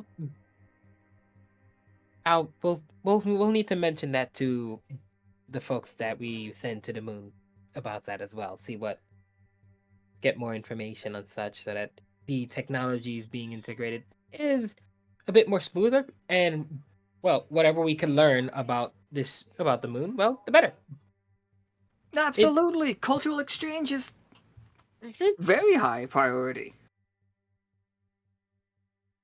It's like somebody from the Echo has been bringing up many things over and over again. Oh, you've had a frequent visitor? Oh, she's been coming and going like every month or so. Oh. A couple of weeks. Now I'm curious. Who could that be? What does she look like? I wonder if it's a friend of ours. Oh yeah, I mean absolutely. Like according to what we've heard, you all have spent plenty of time with her. It is Ibring. Oh boy. Oh. Okay, She's that's taking gonna quite be. a footing up here. Oh, Like really started the trade going. Down here, I she see. is known as a pirate queen. A queen, you say? A Well, it's like she deserves pirate. the respect. I'm sorry. What was the first part? Pirate, as in someone who potentially. Okay, before you finish that sentence, pirate means something completely different. Pirate queen means something completely different, and Kay would know this. Like, that word does not mean what we on Earth think pirate means. Huh. So what does it Okay, mean to then Kay? what does it mean? It basically means adventure, and just living your life to the fullest. Living your life to your own goal. Not we rob people. It means its own thing. Like this is me showing you all. This is me telling you all. Pirate is not thief. That feels like something we should have already known for a long time then. No. It just woke up. Uh-oh. So it used to mean something awakened. else. No, you guys all used the word pirate wrong. You used liminal pirate. Everybody else was using pirate the way that they would say it. Interesting. I think Kay as is about Kay's to trying to say describe it. it becomes evident that like pirate means something else here. Gotcha. So it's okay. That being said, she has caused problems. She's helped some, but she has caused problems, so I would advise caution. At She least. has the embassy on the moon. Are you saying that she doesn't? She has a what? She has her embassy. The Tower of Trade. She has an embassy. Oh. She has rule of a large portion of the moon. Oh, we're gonna have to talk to Isaac. This is an interesting development, apparition. We weren't aware of this. Huh. We're gonna need a diplomat. We are. Has a moment of silence, just sadness because of the memory of our best diplomat.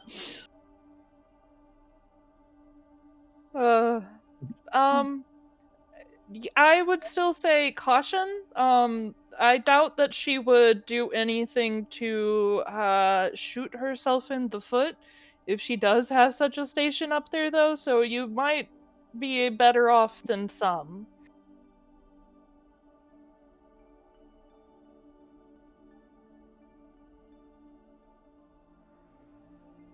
I think he just like apparition just looks around and she's like, does she want animals? Does she what? Want animals? Like that? I'm in charge of the animal section of the moon. I am not sure. He holds up a tiny little crab. I made this. Aw. It's so cute. We did discuss the creatures that were on the plains. Was it a good or bad thing that they're on the Echo, in your opinion? In my opinion, are they surviving? Are they thriving? Are they alive? Last I saw them, they were, but they were being hunted. That was dealt with at the time. If people need to eat, people need to eat. Okay. They are considered sacred here. Interesting to know.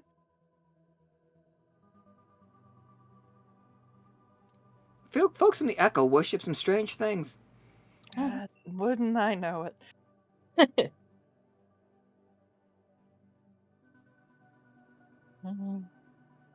So you want to come up and collect, did you need raw materials from here? Probably would have been better if you guys were closer to the Reverie side. That way you could talk to, the princess. Less so materials, more so information. We're trying to figure out if there's a way that we can take what you all have and figure out our own way to do similar here so that we're not constantly having to, like, worry about materials.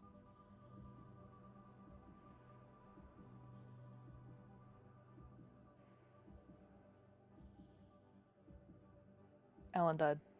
No, I'm here. I'm trying to figure out a way. Like, you would need, if you want to do storage the way that they do on the moon, you will need moon crystals. We need more materials. Would we be? Is it feasible for us to try and find an alternative, like, or is that just an automatic, like, it's just not gonna work? I mean, if we're trying to integrate moon technology, we're probably gonna need their materials for it. Like, I don't think substitutes will work, considering how different the Land of Nod is compared to the Echo. It's that, like, the Land of Nod is not from the Echo. It is from outside of the Echo. So So we'll if you want to definitely. use their technology, you're gonna have to incorporate their stuff in your technology. It's a concept versus material type situation, like software versus hardware. But you need the hardware to install the software. I mean, we have Macs and PCs and Linuxes and all kinds. There's got to be people have computers are glorified rocks. There's Have, got to be have, a way. have the Echo pulled that kind of thing off, though? I It's, mean, like, we have our own crystals, so that's kind of why I'm like, there's. I mean, absolutely. If you want to give it a shot, give it a shot. I'm just saying that'll probably take longer, which is fine. I'm We perfectly fine are with that. working with 30s/40s level plus some at this point, so I feel like it would in fact not be an immediate thing. It's like the the closest we got was accidentally creating the internet before the liminal was destroyed, but you know. And honestly, I'm looking at the chat on the side. That makes a good point. It's kind of hard to make our own version of something we don't understand, which technically they don't fully understand it either, which also makes it a little difficult. I mean, that's Kay loves research. That's part of it. Yes, I get that, but I'm saying it's gonna take some. It's gonna like we don't even. They don't even know exactly. Like the moon folks don't even know entirely how their stuff works. So it's So we'd have to bring some of their stuff down to study it, to figure out how to try to implement our own version. I mean, that makes sense. yeah. Just So like we trying to strictly use their materials, it's like, oh no, something's broken. We have to fly to the moon to replace it.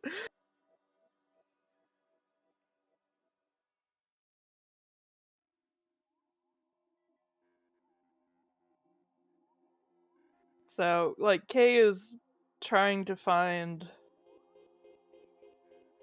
Because we're trying to, like, do, like, echo native type stuff, but with ideas that are from anywhere, basically.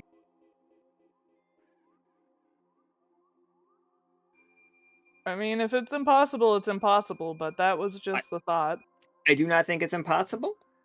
That is absolutely, like, I 100% think it's going to be harder.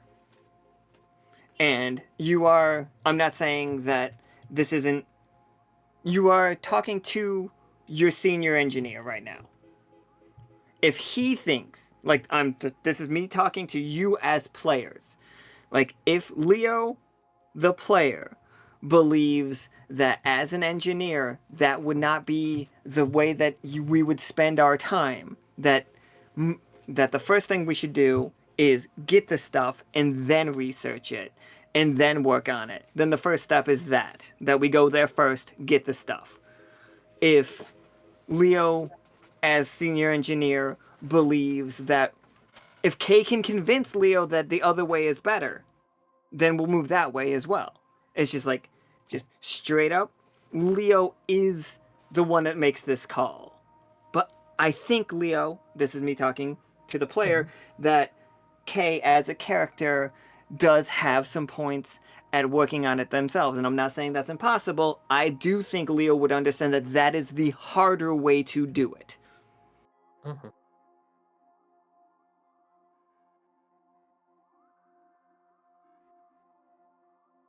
Mhm. Kay isn't saying do it without samples. Samples is part of. Let me one quick thing. There is going to be a time skip. Not skip. We're gonna play the whole thing in between the arcs. There will be at least a year between, close to a year between season 5 and season 6. You're gonna make Kay almost 6 years old. They just turned 5. We need that time. Because I don't want to start like tomorrow, you know? I want to start after Lockstitch Academy has gotten some wind under its wings. Yeah. We want things to develop a little bit. The airship want- actually built. Yes. That is why I was doing the leading with the airship and the other things like that, because I want time. Well.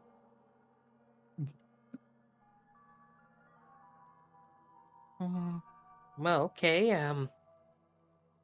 If you can, well, research is your thing, and well, if you can figure out a way to get this to work, even as difficult as it would be, I can attempt my best to assist with you on the project. Well, in between getting the airship and the Yeah. submarine all back into working order. But I'll see what engineers and the like we can spare to assist in your project as well.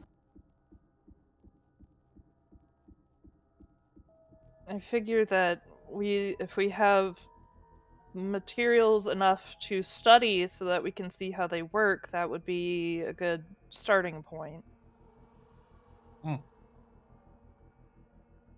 See. Regardless, we'll still need to send a group up to the land of Nod. Okay.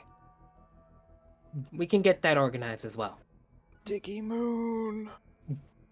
Which, in that case, then I should probably especially focus on getting our vehicles fixed up. Then I'll inform the group. I'll inform the luminaries right away. Well, as soon as we're done with this call.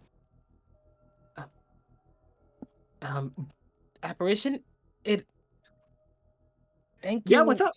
Well, I would like to express thanks for, content. Well, having this talk with us. It has been a while, and looking forward to hopefully being able to speak with you all more often. With Yeah, with this how is well this wild. works. I didn't know you guys could do this. You talking to me through one of my crystals. You're just right there, and he's like pointing at you. But like you can't see the surrounding area. He's surrounded by all of these crystals, and he's just pointing at you. It's like you just showed up. It's like, I don't know how I'm gonna tell everybody. I don't know if they're gonna believe me. Is it cause you're a rabbit?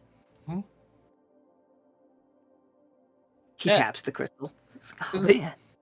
He'll just be like, No, I think it's because he's really good at his job. Oh, sick. He He's is just like, very good at his job.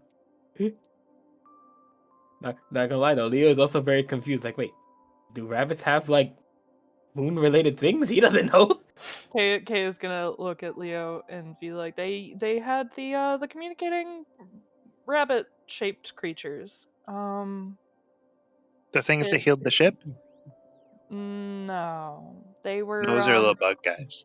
Yes, Well, they, yes. they were fairly rabbit-shaped, and they were used as communicators. Did we bring any of those back with us? There are 4 of them. None of you 4 other characters with them. Okay, that's what I thought. So That would probably be why Leo doesn't know.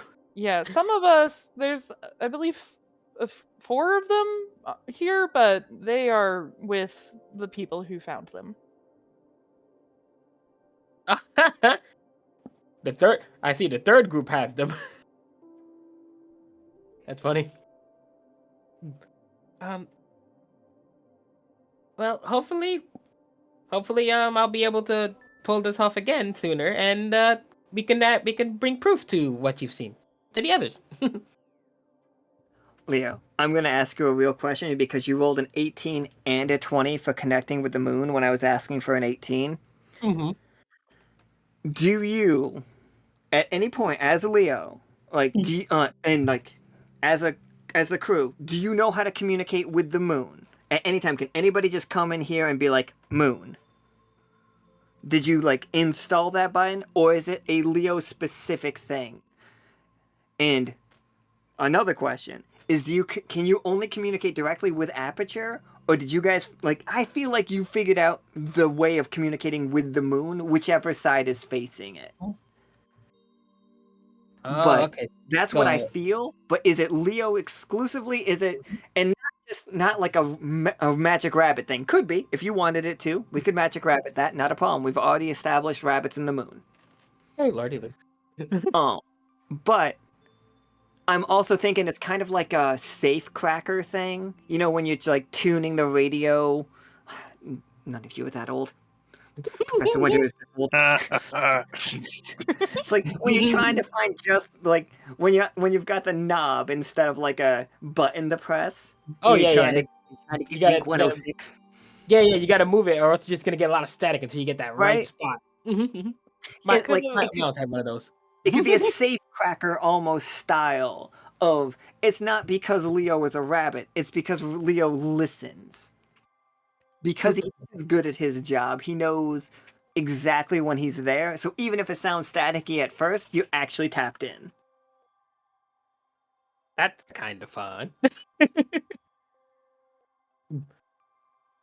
That's kind of a fun thing to think about. So, It's like, so all right, Leo only then? but that would also make me feel bad because what if other people want to talk to the moon folks? You'd have to wake up Leo. Listen. Oh god, that'd be Leo okay. doesn't get enough sleep already. What are you talking about? It's fine. Don't worry about it. He don't need no sleep. It's fine. Don't worry about it. I can see the crew looking at me with mean eyes at that. I'm It sorry. could I'm sorry. Simmons, were you saying something there, or was listen the entire thing that you were trying to say right there? No, you got to Just listen. listen. Okay, all right. You got to pay So, attention. If Leo's in town and you can get him, it's not a roll. But if Leo's not in town, you have to try to pretend to be Leo, basically. You have to do what he does instinctually, but it takes work.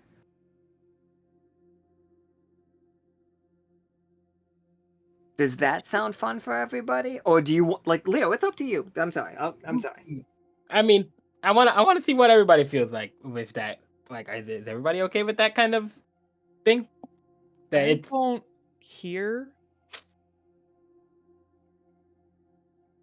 Canonically, whatever you do for your face does work the same way. They read sound. They don't hear it, but like it's fine. It's fine. We can we can fix that. Don't worry. It's fine. like they see the sound effects just like written everywhere. That's why sometimes, like with the whale call, it was so freaking loud it overrode everything. Karam also thinks certain folks might be very like good at contacting as well. I definitely believe anybody with a communications tag would be able to do this as well.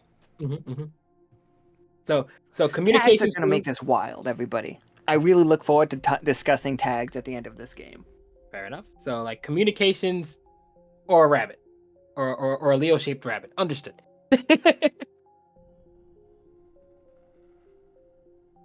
That does sound completely fair. Patagon and a Simmons in a trench coat. Assuming We that could it's maybe Patagon and Simmons in a trench coat. We could probably pretend to be Leo, right? Patagon is in communications.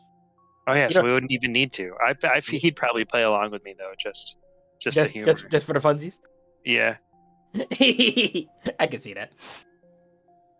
Are you both taller than Leo?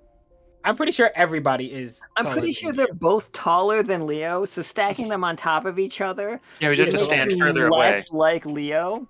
Just stand further away. It'd Oh be my fine. bad. Oh, okay. You gotta use the distance. I can see that. Yeah. Gotta get the right like proportions, but just be further away. We were just saved by a tiny man. How tiny? This tiny. Well, he was probably far away, but Yeah, exactly. it's like if he was closer, he might be bigger. That's how sight works. I will say though, out of character, we should probably wrap this up. I don't want to hold the other groups too much. That is completely true. We do need to wrap this one up. But real quick, back to the office, everybody.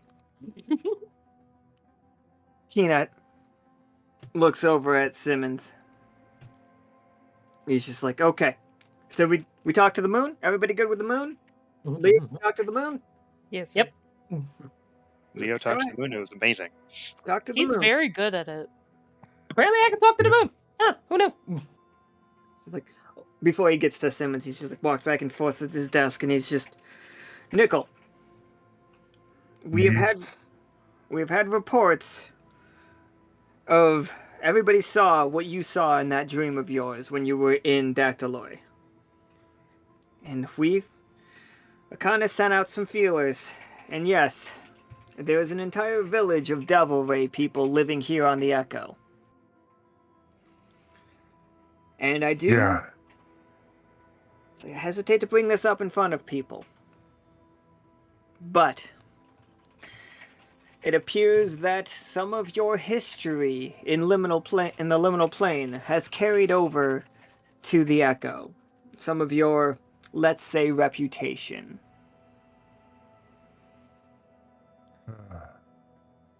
I figured that was the case. I was kind of afraid of that.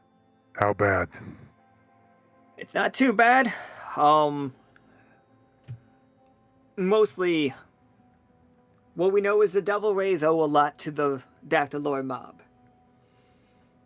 And the Dactyloid mob is in bad standing with Karam, and we stand with Karam. Lockstitch stands with Karam and Bola. We will not let them take her, and we will not let them hurt him. The captain's orders. I don't even need the captain's orders for that. I've known Karam for a long time. I helped him out of the low spot. I ain't abandoning him either.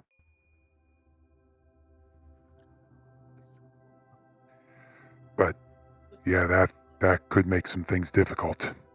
The captain will be glad to hear that. She has a special mission for you. And others. Now with that, we need to be better about allies across the Echo. We make them haphazardly. Simmons, we feel like you might be best for this job. Oh no. Yes? We need allies. We need concrete allies, not made through beeromancy, but made through mutual aid. We are going to, like, you've spent the most time on the Echo and from this room. I need you to make me a list of people to make friends with. We will send ambassadors. We will make friends. And he says friends weird. I don't know if that's clear. He says friends the way I say friends. He's not doing like air quotes, right? It's not air quotes, but it feels like friends might also mean, what can we do for each other? Kay is looking. Okay. Kay is looking Business acquaintances. distinctly concerned because he knows Simmons is friends with Chest. And she's So like, we need like a top 8. And Kay is very much still mad at Chest. yeah, Watch Mojo, give me your top 8 friends we should make across the Echo. Oh lord. Yeah, your MySpace. Who's on your top 8? Who's on Simmons? When we open Simmons' MySpace page, who do we see? So many charcuterie boards. I will say, occasionally questionable choices aside, Simmons is probably better at making acquaintances than, frankly, almost anybody on the crew. He does them so naturally.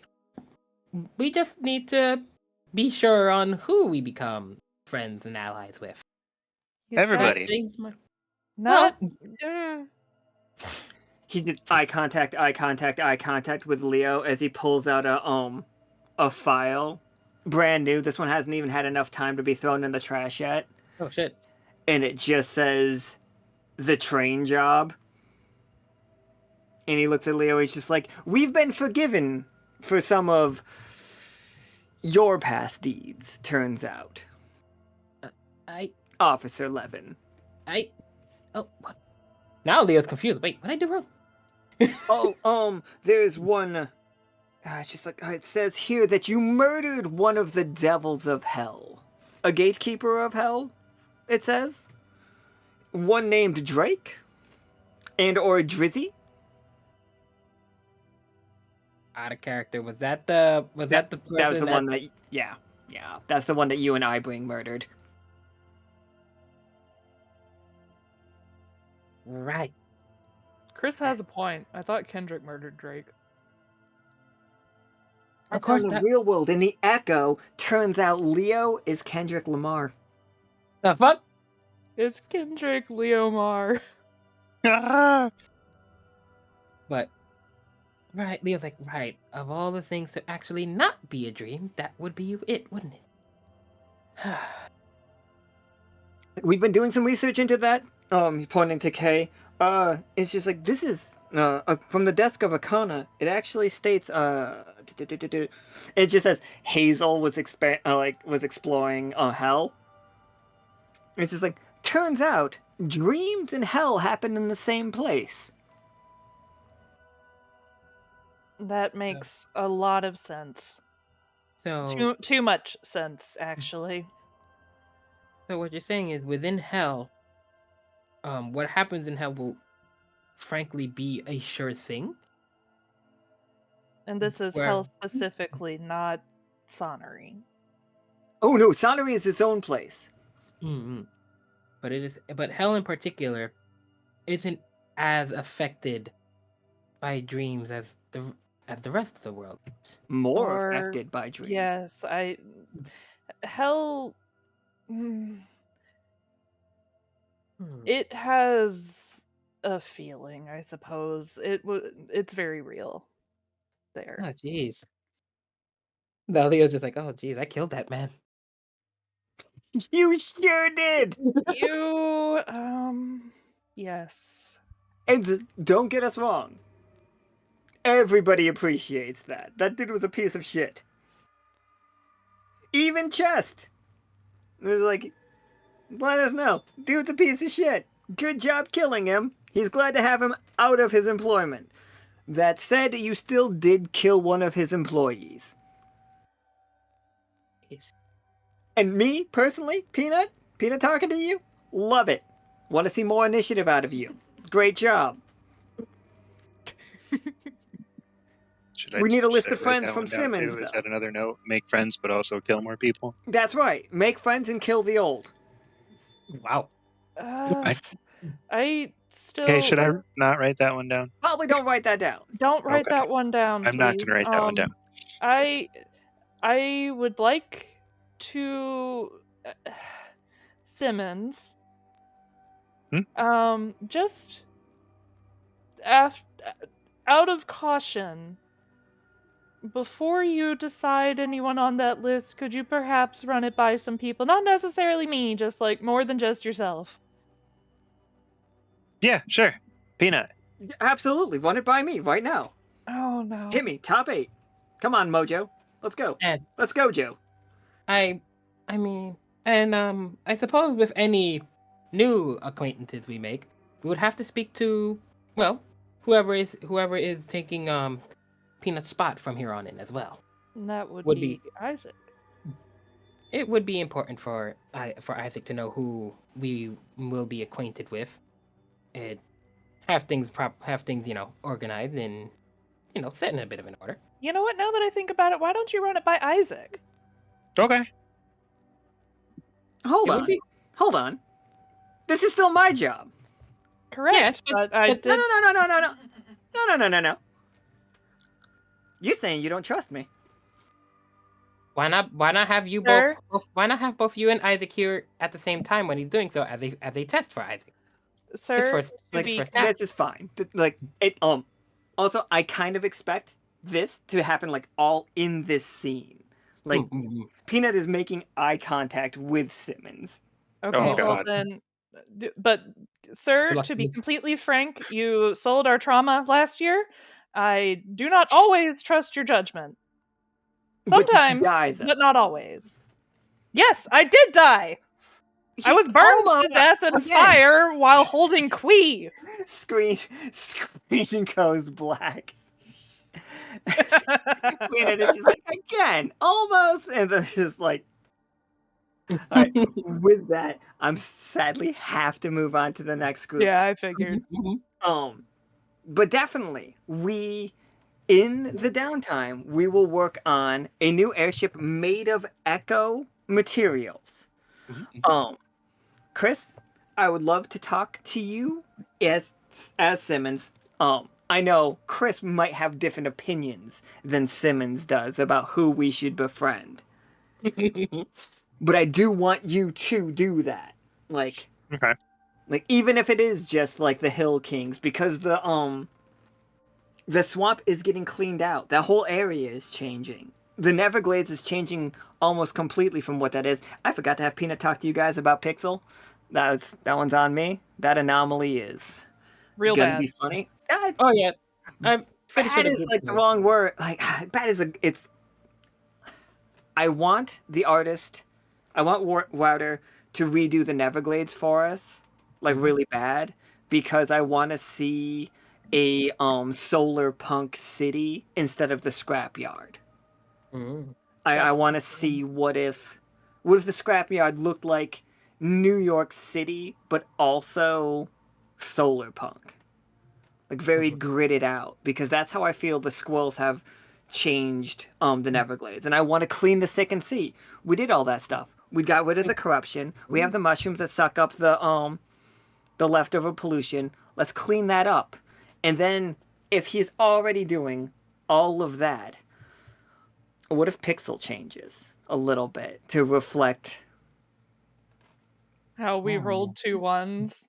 how the speed running goes? Well, the That is- speedrunning went. The speedrunning went you guys amazing. fucking killed the speed running. Like basically, what if Pixel became Ninja Warrior, but also video gamey? Because right now it's just a pile of TVs, which I love. I absolutely love it. I love the aesthetic of it, which is probably still fine because I do love it. What if But- it spreads? Could spread. Then you would But have also- the pile of TVs and whatever new thing.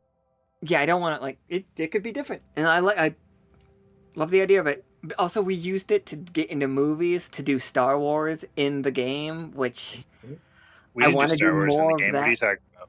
we did Star Wars. Did you not see No, it? we did legally distinct space battle. Legally distinct space battle. My bad. Thank you. The Space HVAC conflict, space T-Rexes were my conflict. favorite part. But that's like, I love doing the games in Pixel. What if we start doing like movies there too? We can just reference a movie the whole time, so we all just literally play Ghostbusters. Legally distinct Geist stoppers. Apparition catchers. We can't chase Apparition. He's a good guy. Alright, we'll chase Poltergeist. It's fine. But so, in the downtime, Kay, your number one mission is to research how to store data onto crystals and other materials from the Echo. Yes. Simmons, you're going to become the face of Lockstitch for during the like downtime year or six months to year that we take, where you go try to make friends with people outside of Lockstitch. Like Nickel, like you are designing this airship, like, and I know that Fishtinger will probably make their own airship. This is not that. This is specifically for the Lockstitch airship. You are making this, and I need to be very clear with you, Nickel. You are making this for the captain. Ooh. Understood. She And has Leo, standards. you are trying to find us all these materials. Will Like, do. you need to get all the luminaries together, like the botanist luminaries to collect the mushrooms that we need and the other materials that we need. You need to get the metal workers in Seamguard, Akana, which you already said you were going to. Like, you- Botanist luminary. I know somebody. exactly.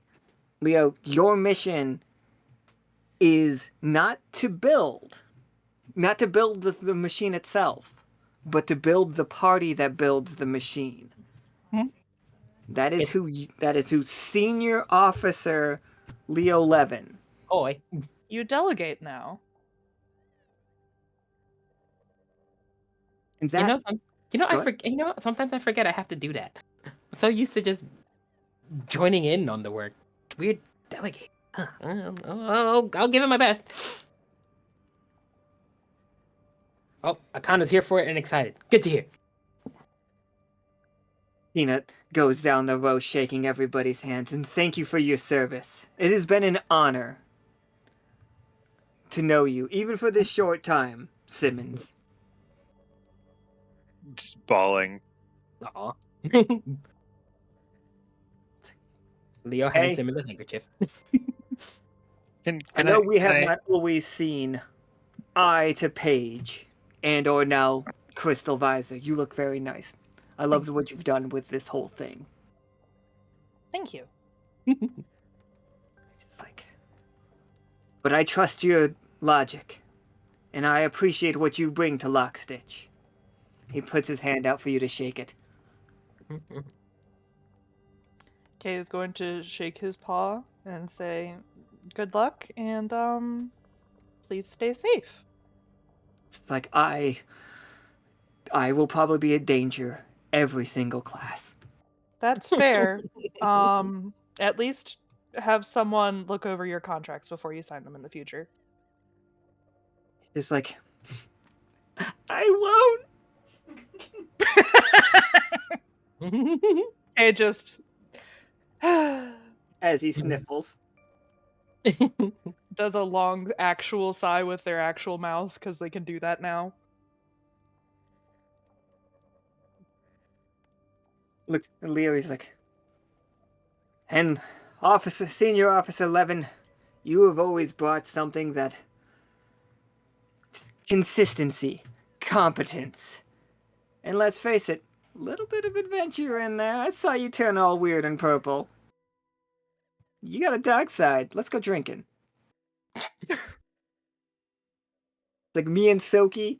Whew. Leo's like, on one condition. If I'm going to go drinking anywhere, I'm not going by myself. Please do invite Midnight and Soki too. Whole crew, everybody. It's like, have you been to the Cat and Squirrel? No, he's like, don't want, later. And like, he puts his paw out to shake your hand. Leo shakes Peanut's paw. And It's been an honor, sir. It has truly been an honor.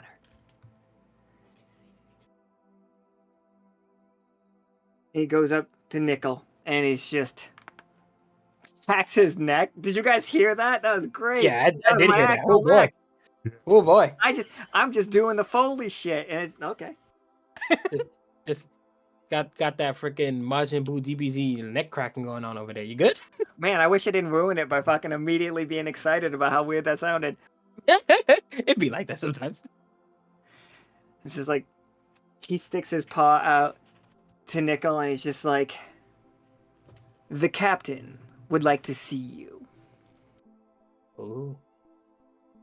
Shake Peanut's hand, nod, and give a quick salute.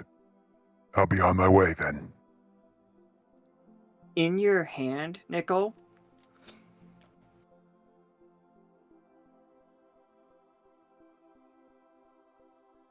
it's like Peanut has slipped you a teal skull.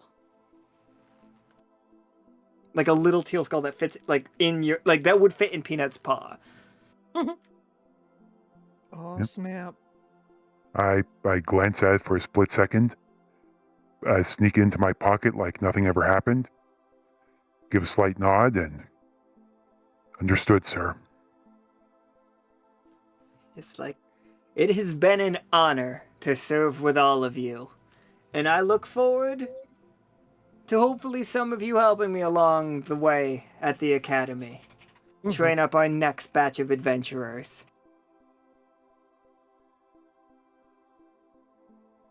Will do. And now we're gonna fade to black. Bye. Thank you.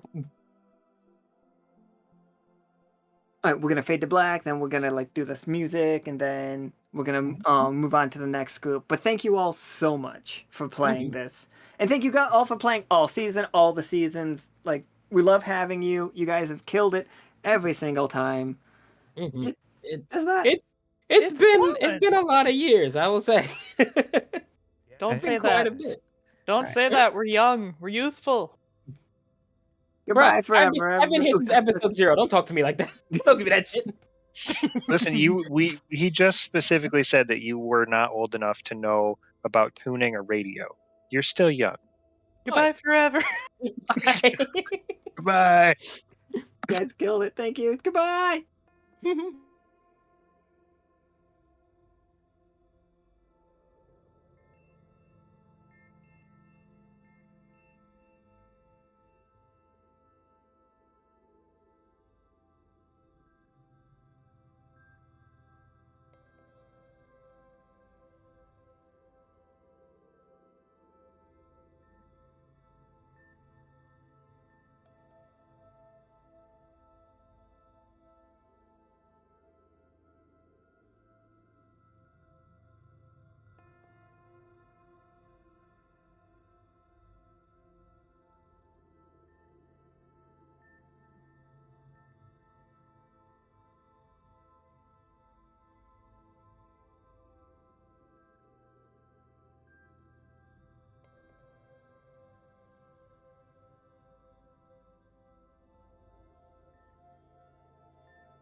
reach my new home, protecting the crews amongst destiny's throes.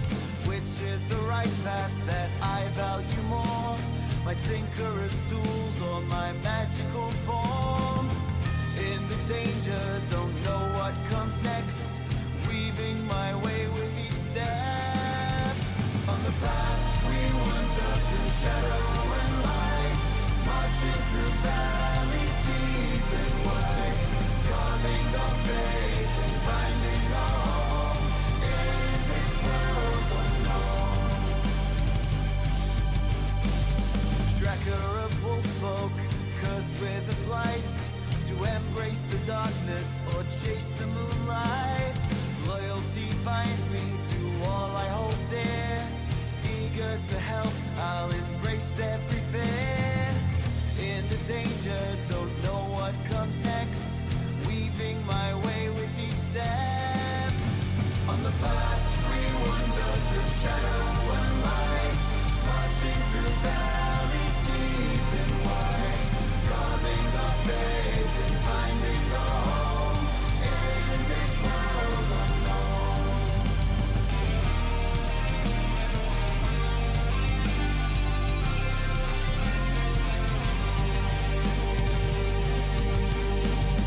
Bound to ceramic, a ghost of what was.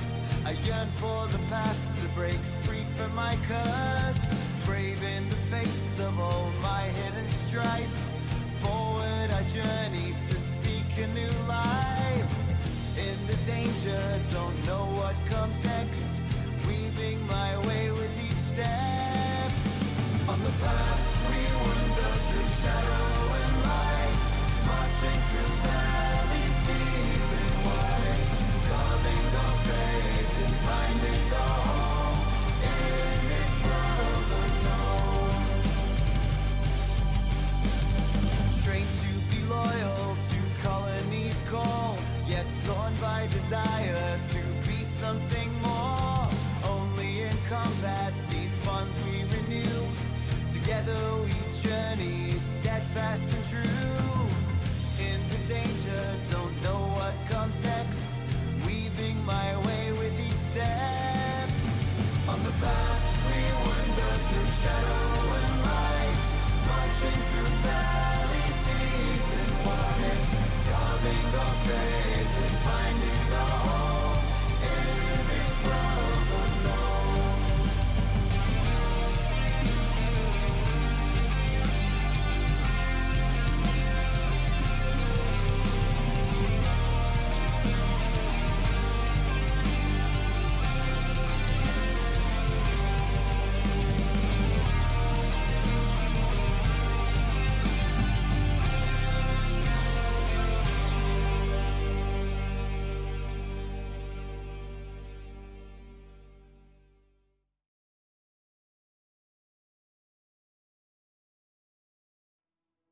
All right, everybody, this is the second part of the finale. This part, we are going to cover the party that walked the path. And sadly, Valentina's not here, but it is what it is. Remember, everybody, Valentina was here. Like, she was part of walking the path. As Valentina walked the path, she made friends with her 3 new companions and became Commander Valentina. So she has like a small army she gets to command around, and they're all hilarious. All 3 of them are female ants. They're great. Love them. Valentina currently, in canon, is on a mission for the captain to research a specific pirate queen. Just something. She's out there. Val's gals. That is, in fact, what we called them. But let's introduce the party and play this one. Alright, so we've got Midnight, played by Karari. Hello, hello, hello. We got Senior Officer Royce Vanderbilt, played by Cole. Good evening to you all. We've got Tarkus, played by Salty Rowe. Hello. Everybody. I didn't know exactly where to start you. So here's a gym.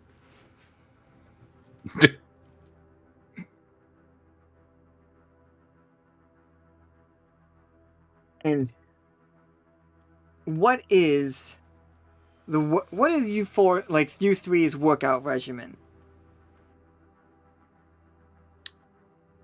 It could be the hair trigger. It could. I actually think this is like a bigger one than the hair trigger because I figure that one is a small martial arts gym. This is Lockstitch's open, big gymnasium. Is this at like the academy? Yeah, this would be at the academy.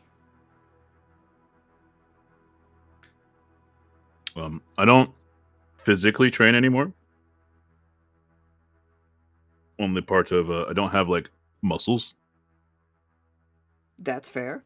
But I will be supervising these two and help out when they need my help. Listen, we always need a spotter. I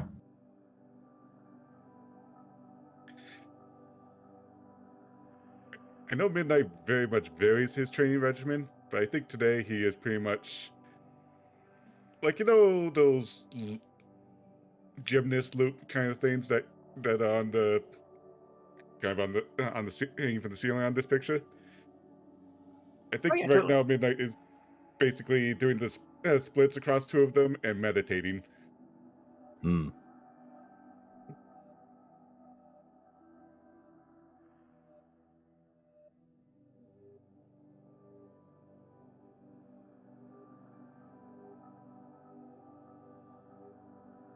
All right, and Tarkus with your real body. All right, Tarkus, I know what you've asked for. We were just discussing what you asked for. Get this body to that shape. That's what I'm asking from you right now. How are we getting there?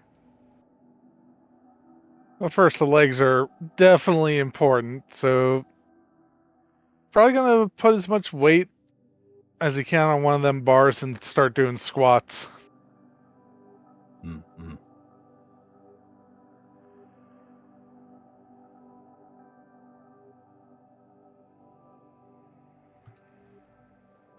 I just. What's your diet right now, Tarkus? What are we eating? Like, what's the breakfast routine?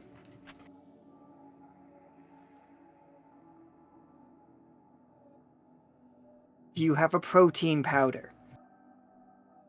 Get that protein. Is Midnight developing a protein powder? Look, he just needs 5 dozen eggs, then he'll be roughly the build of a punch. It is just. It is Just eggs with rice, and that's it. Eggs, rice, the five meat of dozen whatever eggs monster we in happen Midnight to Rush. hunt. That's all it is. It's just like slams it on the counter. Yeah. Katori has definitely got a protein though. He's got all the powder that we That's need. right. That's right. Katori does have a protein powder. She has talked about that. So like it's just off in the corner of this room is a giant keg, but it's just only protein powder. So you walk over to it, you need protein powder, you dispense it like you would into like an office water cup, but it's just powder.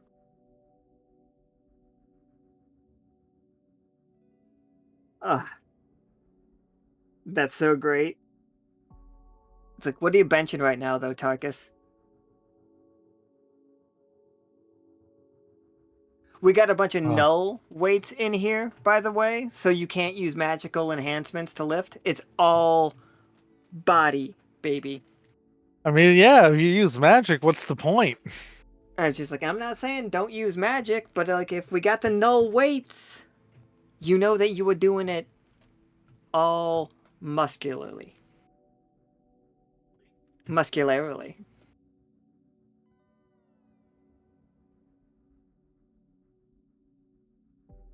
Well, what do you think you're benching?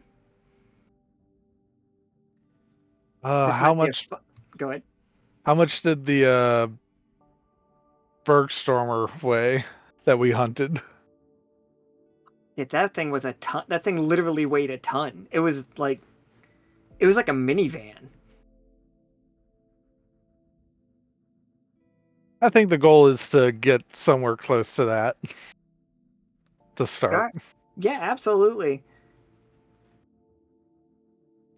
You've just got Royce, who again is a spirit, like in between these two things of null. Is that exercise for Royce?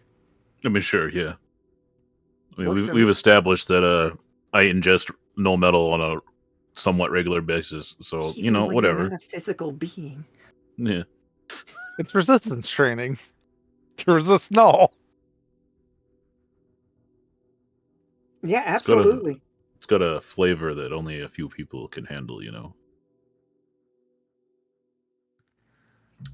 All right, Tarkus, you want to give me 2d20?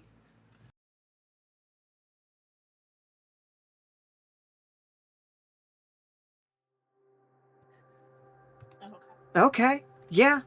Yeah, with a 13, absolutely.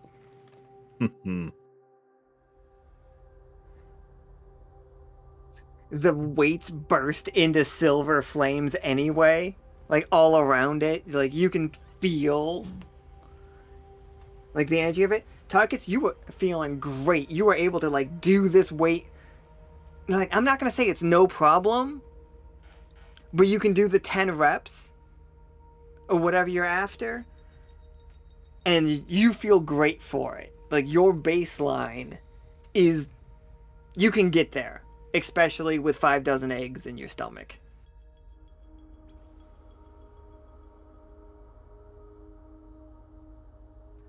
Peanut comes walking in, slow clapping at the silver flames.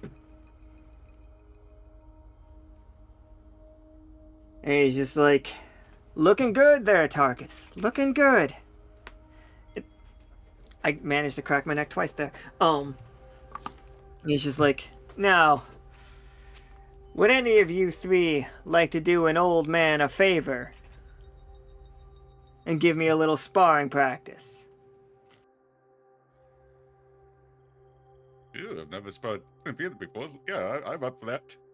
Do we need to perform some rites or something here, Peanut?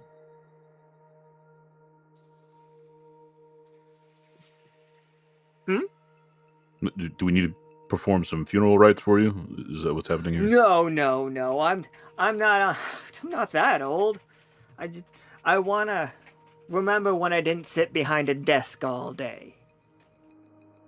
And I figured this is the place to find somebody that could fight. We're Yeah. not dying. I'm just retiring. Isn't it like kind of the same thing in a sense? I mean, you tell me. You've done the one. I mean, yeah, it's supposed I mean, I don't half know the if you people in this have gym you- right now have died in the past. to. right? I haven't died yet. I mean, the first 7 times, but I'm a cat. They don't count. Yeah, I think death hates you. How does that work? Is there just a punch card that every cat gets? There was Unliminal, and I haven't died since we moved to the Echo. I'm a little bit scared of it, honestly, if I was going to talk about my own mortality. Did they You give know, you now a that you Sunday mention on it. your last one? It's like We haven't even really seen any other cats around here. It's just me and Rupert. Yeah. It's just like... It's like, sure, like, Flynn's out there, and small, not as big as Forge. All cats. Do they have the 9 lives? I've been trying to research this, but I keep getting distracted. Well, you have plenty of downtime to look into that further. That is what I'm hoping. I'm hoping if I don't have to assign missions and deal with, just the general day-to-day, that I will be able to find out and relax, maybe. Enjoy my last 2 lives. Yep. Well, if you are looking to spar with somebody, Midnight is right there and is always looking to spar with people. Yeah, I need to get strong enough to beat Royce. I need to claim that championship belt from him one day. Yes, yes. She's like, and if I do have more than one life, do I go to this world's heaven twice? Or hell twice? I mean, I could check the next time I'm down there. Which I would, if you could look into that for me. It's just so you all know, you just gave Peanut a complex. He didn't have he wasn't worried about death. Now he is. Road trip to hell when? She's like, I'd rather not go. They're like, if I was to be honest, I like outside the boxing ring, he's putting like his like sparring gloves on, which are just. Have you ever seen when they put cats in boots? No. Is he just doing that weird shake? Oh yeah, that he does that for a solid minute before he's ready. Make sure to put the headgear on, Peanut. You're gonna need it. Oh yeah, I think he just comes over. He's trying to get it, but he can't get the headgear on. Here, let me help you. Let me help you. Thank you. Okay. All right. Now, Midnight. Would you like to go roll for roll, or would you like to rock, paper, scissors? Because I think you and Peanut are on equal footing physically. Like in a one-on-one fight, I think you guys are good enough to beat Peanut. So like the roll in a physical fight, right? Yeah, in a physical fight. But I also think Peanut is good enough to beat you. It just depends on the day. So randoming it up is perfectly fine with me. Let's go roll for roll. All right. So we are looking for the one that has the higher number, where 1s and 20s still mean cool shit. Okay. I rolled an 8. All right, here's what's going on. Peanut comes in so fast, and he's going to try to shuriken you. He's just gonna like leap up and try to uppercut you right in the jaw. But you are 10 points higher than him on this one. Ooh, Peanut's got moves. I think basically how Midnight responds to it is he basically flips backwards, basically does a flash kick to him. Oh shit. You're a charge character? Right. Peanut hits the ground. I'm gonna another roll right here.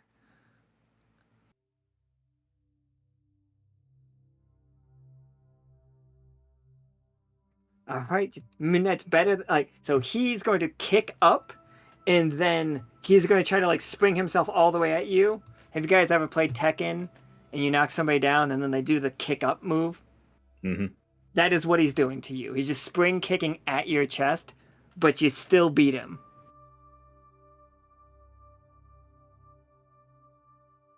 I think Midnight will sidestep it and basically immediately turn around and then do a downwards punch to just smack him into the ground again.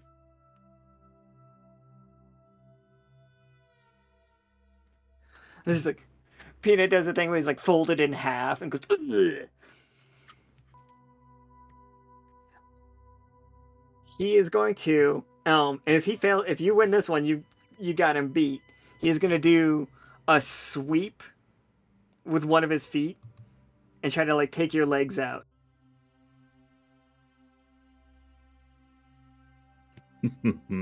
All right. How's it end, Midnight?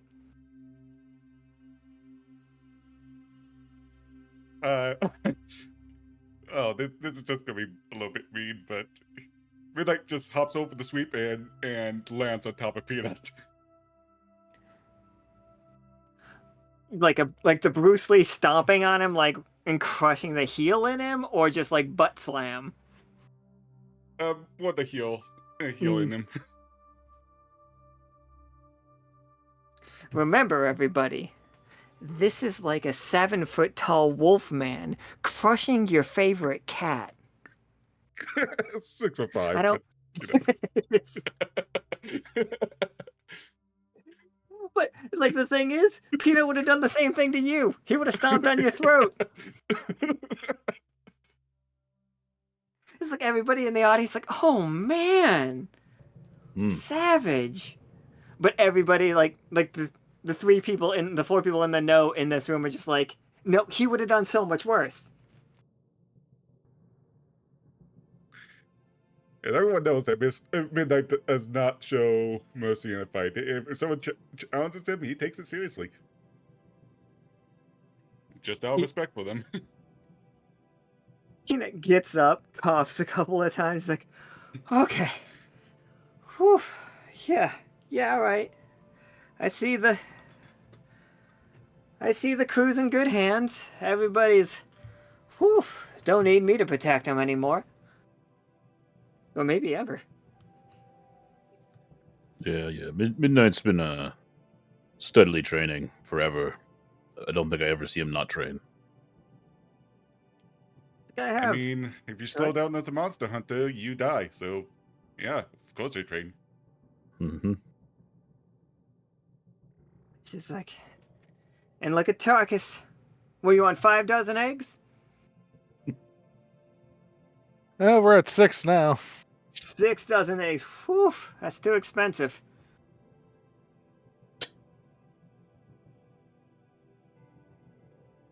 Yeah, I'm glad my fish had all this money lying around for some reason.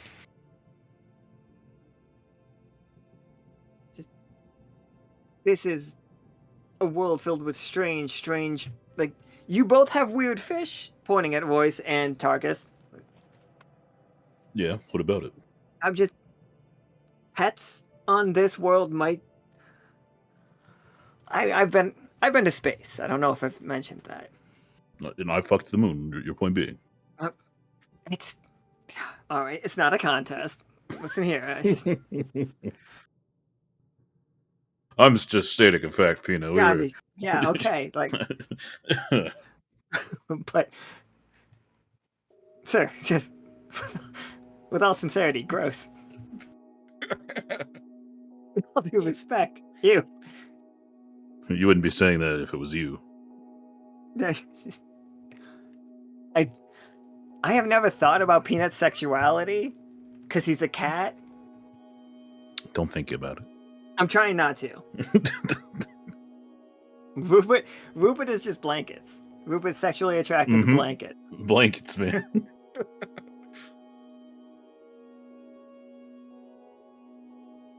It's like he thought he had a crush on Pym, but it was only because Pym wore a lot of scarves.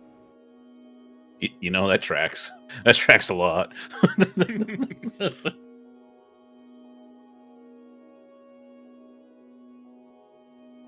Yeah, I've always just thought Peanut is.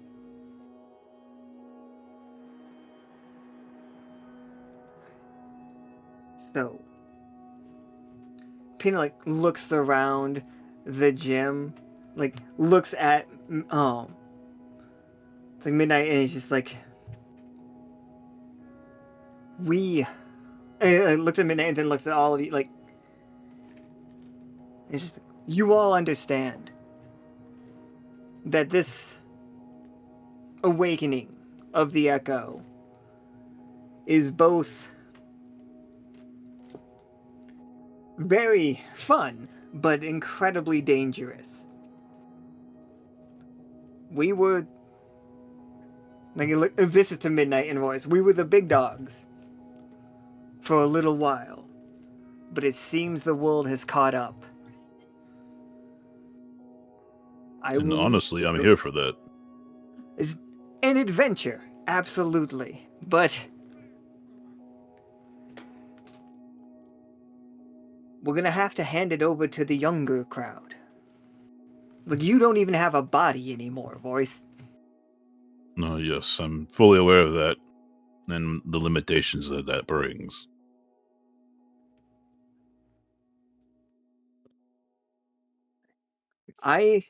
I'm retiring. I'm no longer going into the field. and even always staying in their office. Gotta pass the torch. Midnight's got it.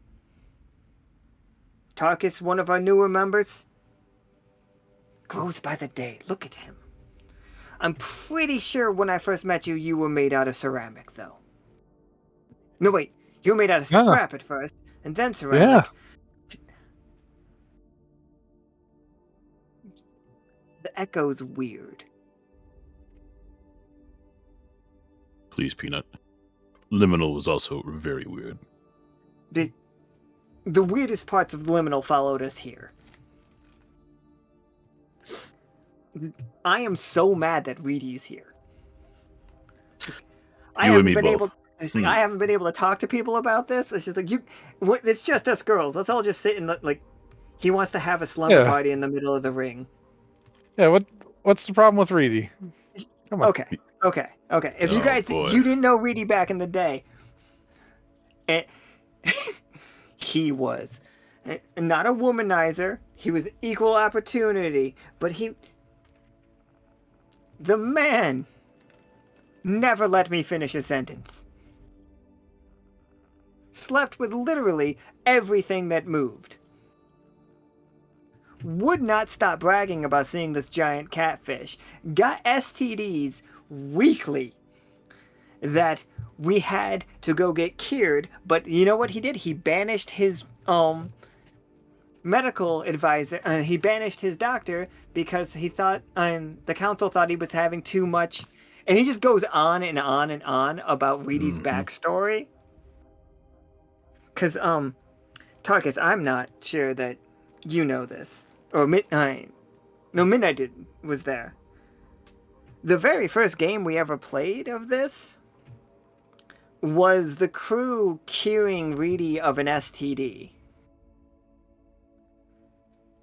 That was the very first game we played.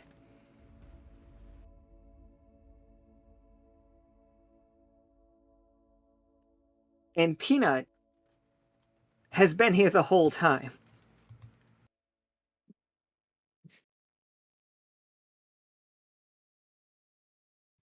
And so, and Peanut wants to like go around, and he spends the whole night telling you guys about his adventures, of the fact that he used to be an assassin for Reedy.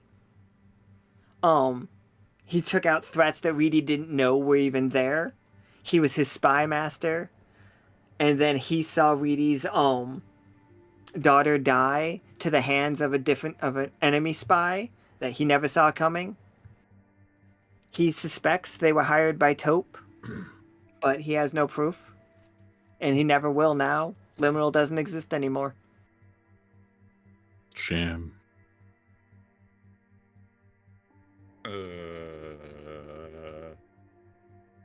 Let's just hope that was a dream and not. Listen, the only thing you need to know about Reedy is that frog fucks. I don't think I wanted to know that. That's not Oh, the he part that does. concerned me. It's like, don't worry. Vigorously. It's just Those arms ain't for nothing. he's got a lot of limbs. He's very handsy. He's actually not. He's very respectful. I never I think want he's gotten better. He's got the wife has definitely settled him down.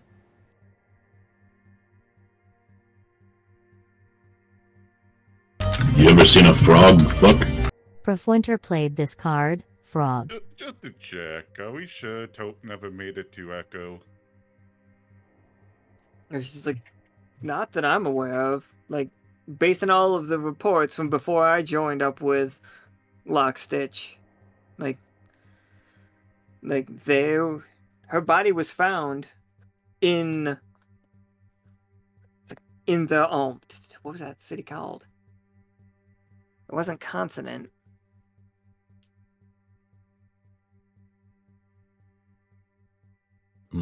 Parliament. Her body was found in Parliament, and then somebody reanimated the corpse, or somebody took over the corpse. That was Brigida used her corpse as armor to infiltrate Lockstitch, as according to the report, but other than that, she's dead. Okay, good. That was probably just part of the nightmare then. Well, Midnight, as you know, people totally stay dead when they die here. Yeah. Looks at Targus, looks at myself, looks back to Midnight, looks at Peanut. You know, that is a disturbingly good point, and now I suddenly want to take a look at how's see if they have a census or something. Just to be sure. That's a great question. Do they have a census? Do they have like a rules board in hell? It's just like, honestly, what if we were to send a group into hell to learn the rules? So, sign me up for this. Just like we could call them the Hell Spelunkers.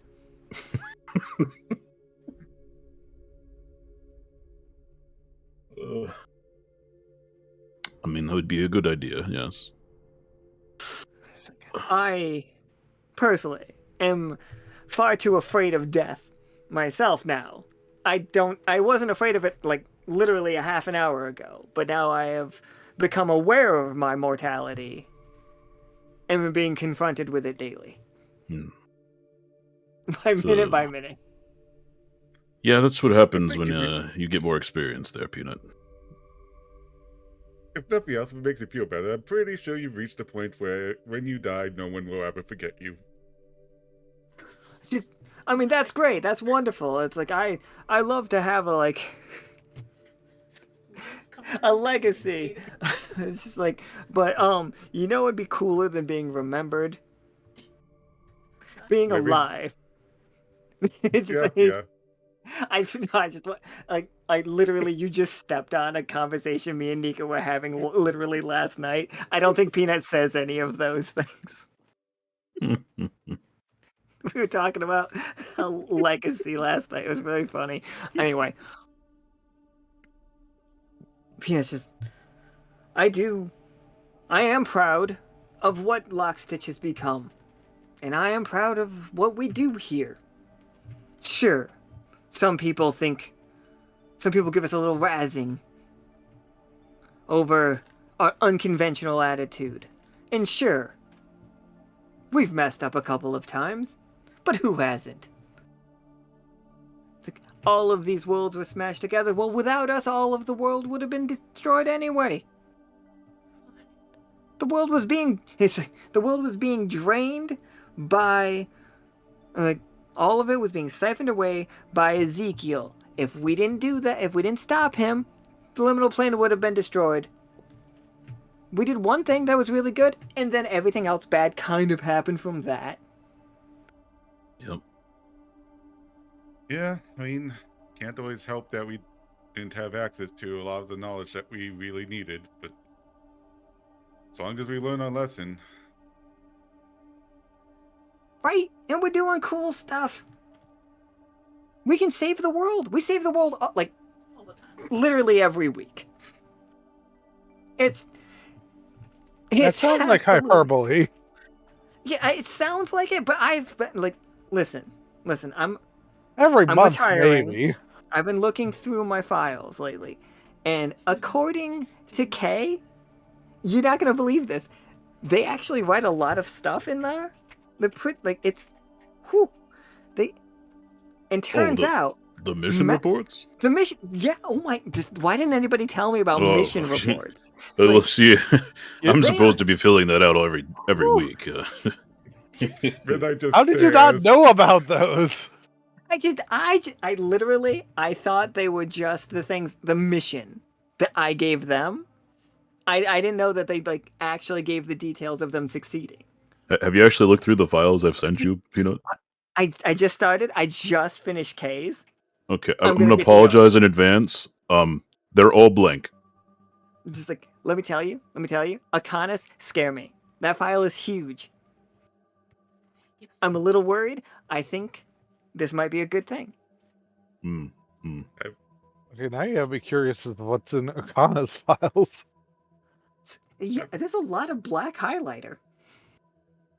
Have you I not just realized write that mission anything completed on else? mine. See, no, I think literally he opened voices that the very first mission that just said mission complete. He's just like, oh yeah, all right. He's like, that's how we file them. I assume that it's either done or not done, and somebody would have told me if it wasn't done.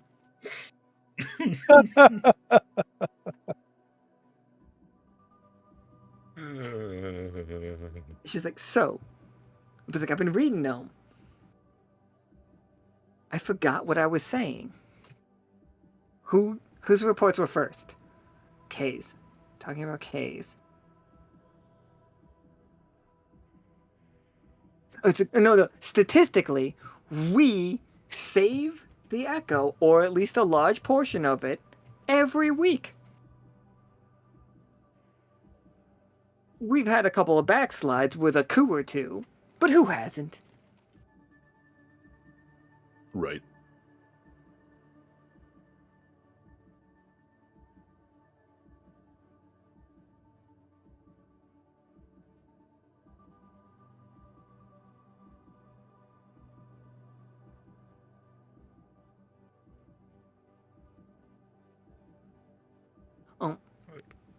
Oh, go ahead. At midnight, it's like, I wrote so many reports, I don't even get a mention. And it's just like, he pats me on the shoulder. He just says, I'm sure Isaac's much more willing to read than I am.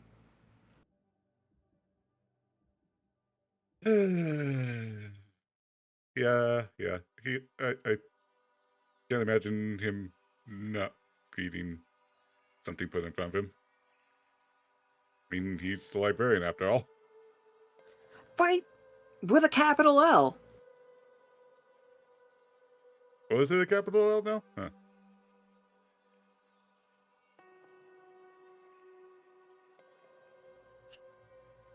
He looks, Peanut looks over all three of you. She's like, and without you three and Valentina,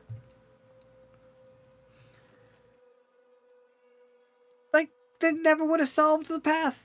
It still would have, the corruption still would have been around. The moon wouldn't be working. Sure, weird magic's happening, but isn't that better than a world that's, like, got a big old cavity? Yeah. Which reminds me, sorry again about that Tarkus. He had a whole other, just not that. He wasn't a person. Well, I mean, you were a person. He's like, looks at Tarkus. He's like, I still don't trust whatever this is. No, wait, sorry. Peanut trusts magic. He didn't trust you when you were a robot. But me being a robot was probably magic. Well, yeah, that's actually 100% true. So, nope, he's been fully on. He's been on Tarkus train the whole time.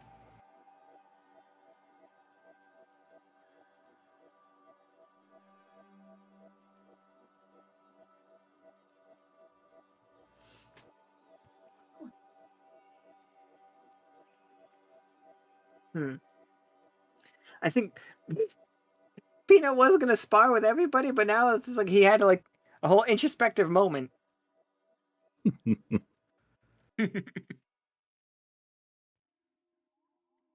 So you gonna go against Royce next?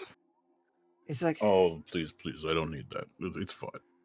he raises his paw. He's just like, I think we're good. I think we're good. It's like my fighting days.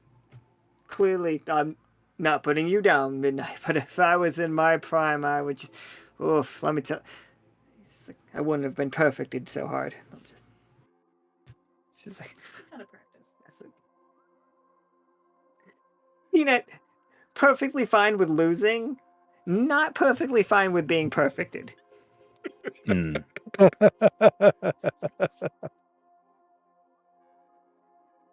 Well, with your retirement at all, Peanut, I mean, you'll be still fighting. It'll just be the young ones.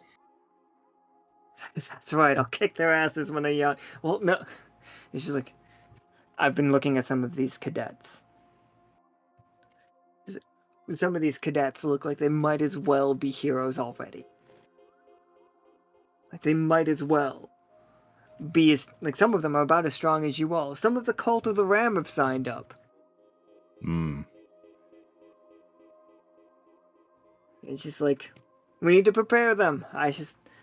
I'm more in a training role, but I'm gonna ask all of you. When Lockstitch Academy gets off the ground, could I ask for your help on some of the more physical aspects of training? When it comes to sparring, I'm out of practice right now, and I would more than likely like to stay out of practice. But clearly, you all seem, well, you're getting a little ethereal voice. Yeah, a bit, aren't I?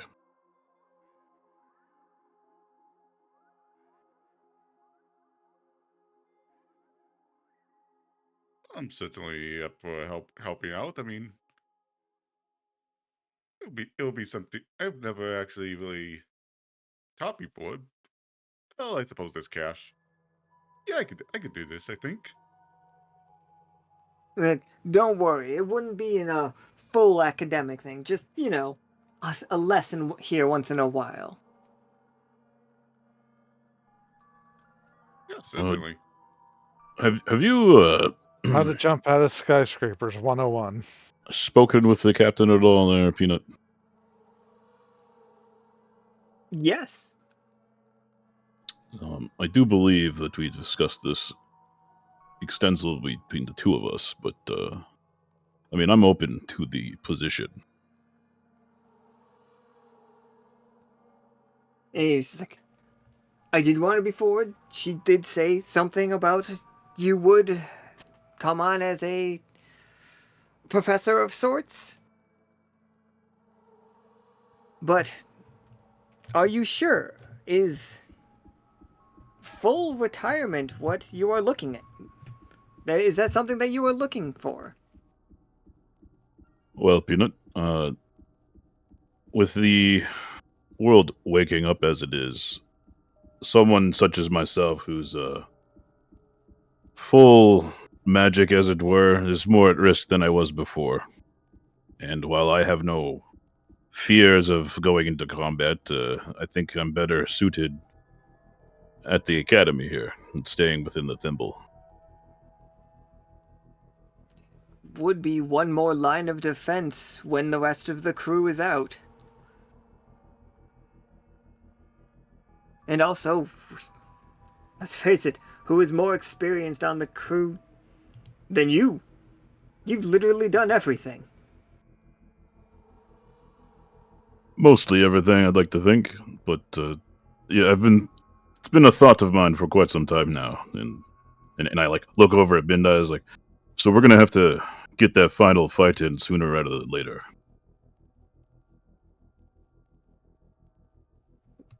Oh my god, hell is freezing over. You're kidding. You're actually I getting a don't believe desk it for a job. second. Well, desk job, more like I'm teaching these young folk how to actually be worth a shit. I give it a week. I give it a week before you're raring to go again. I don't know about that. I think he's You actually live an serious. experience like mine a few times, dying, and coming back, and then dealing with more bullshit. It wears on the soul.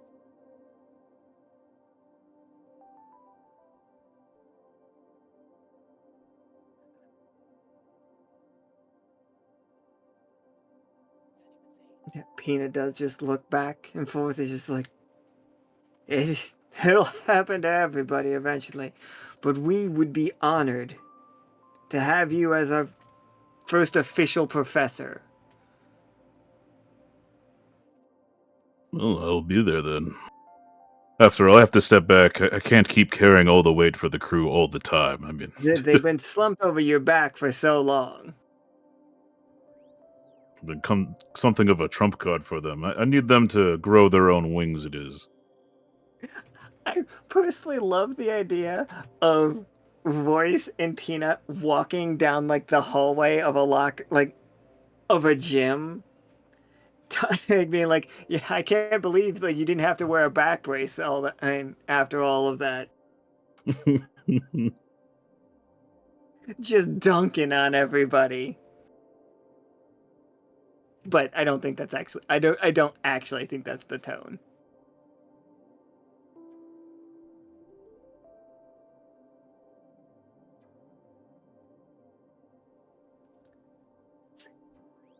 Peanut looks at Royce and is just like, "Well, I think." Wait, what was I gonna say right there? Oh no, his dementia's kicking in already. It really is. He's just like, I'm so old. It's that seventh life. Seventh life, guys. That's when the dementia starts. Is it? What, Tarkus, what do you know about cats on this world? Are there other cats like me? Do you know any other just cat people? Peanut, you're one of a kind. Oh, Thaddeus is just a cat. Never mind. We know that they're around. Okay. I was gonna Sorry. say, I need a dartboard of all the sides we haven't been to yet. Forgot. Just Thaddeus throw a is dart. literally There's just the a cat. cats. And Thaddeus is so old. He is so old. Ancient. Peanut wasn't worried about mortality until you guys got to him. That's what we're here for. To remind you of the little things. Don't worry, Peanut. I hear a perm fights off the dementia. Keep that hair like it is. Chemicals are great. I've been meaning to talk about this. The spa dyad is clearly sitting on top of a leaking pipe of the weir. Like, clearly that's what's happening there. That's just a thing we deal with later. But I want everybody to be thinking about that every time we think about the spa. Hmm.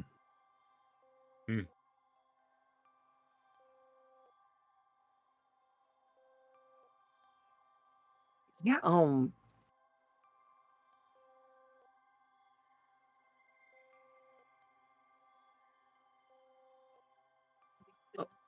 1 second. Alright, let me...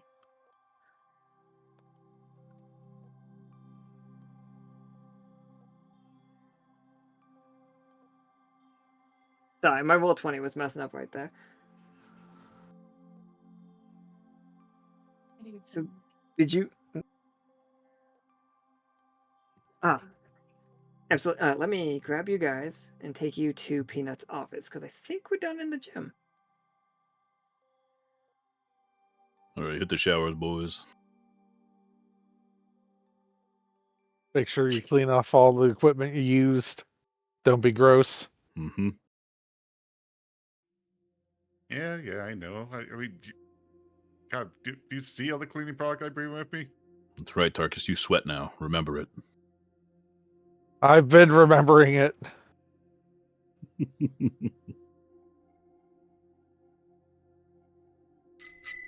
The idea of a sweaty cat really bothers me.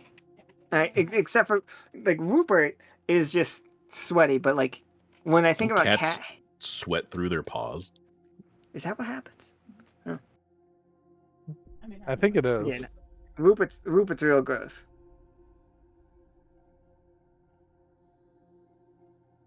Oh, that's curse knowledge. Mm. He just... They sweat through their paws, their lips, chin, and around their butthole. We did not need to know the rest of that. We could have just known the pause, and that would have been No, it. that was important information. You needed That to was know the most that. important information. Where's my brain bleach? All of you cat people out there, remember that. I have 4 cats. I don't need to think about that. Think about their butthole. No. The suction marks on the glass. That's not That like people said that they said that about sphinxes and like, well, that has never happened. Rupert does love to put his butthole on people. Mm. It's like nobody tells you how much you like when you get a sphinx. Nobody tells you how much you have to tuck their tail between their legs so they stop putting their butthole on you.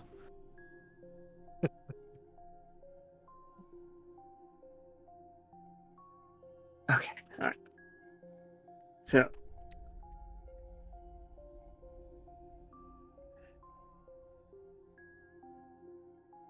Peanut's sitting in the office, and he's just like, all right, thanks, guys. After his shower, his perm is back in full effect. No, wait, so he had to wear a shower? I don't know. Okay. I don't know how perms work. I'm not going to lie to you guys. And he's just... Now, as you might imagine, like with everything that's been happening, we are going to have some more dangerous missions coming up. The awakening is taking full effect all across the Echo. Though people are saying that it is only going back to what it was. Is dangerous. It is just unpredictable. Mm-hmm. Well, it could be basically a lot like what things were when we first arrived on Echo, then. That's what you're saying? Or worse? Worse. Like, we are the new baseline. Like, then everything was dangerous because it was unknown. Now everything is dangerous. Wait, no, that's wrong.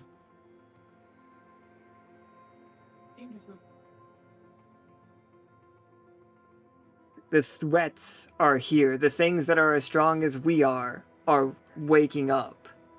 And we can do a great job making friends with these. We can make allies. Don't worry, I sent Simmons on a special mission.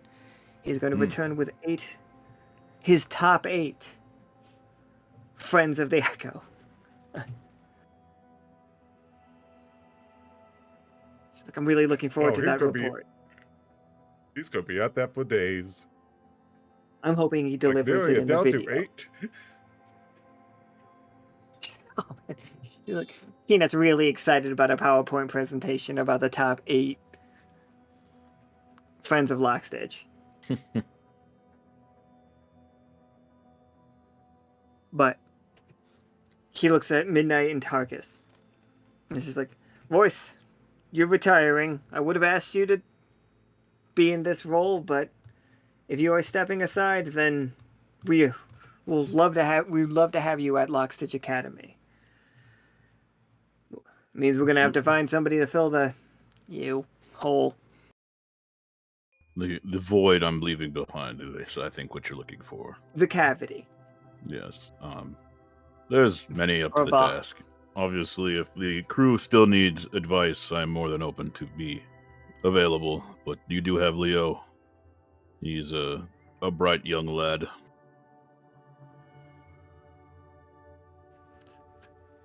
Little tears starts to run down Peanut's cheek. Is like, nope. Wipes it away. But until we find that replacement, we are relying on you two to lead the charge against the threats that always seem to show up when Lockstitch arrives somewhere.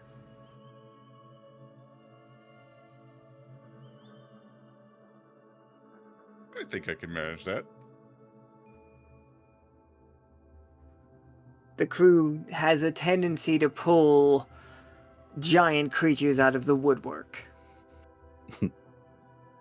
That's an understatement, Peanut. Peanut. You don't need to sell me on the job. They I don't know. It seems like every time I've run into a giant creature post-curse, they've just been friendly. And I'm hoping it stays that way.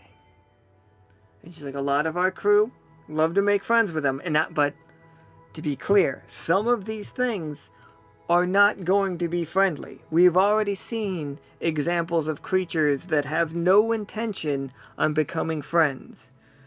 So to protect our more soft-hearted, kind-hearted, befriend everything even though it's eating me type of crew, I'm going to need some of you, and I'm going to need you to train up some more crew members to take out those threats so that some of them don't need to see them. An X-Force, if you will. No. We've already done X-Force. It's like a Black Ops team. Players, if you will. The ones that'll just, you know, it's like they'll track down and maybe kill or capture things that you might colloquially call monsters. Legally distinct demon catchers.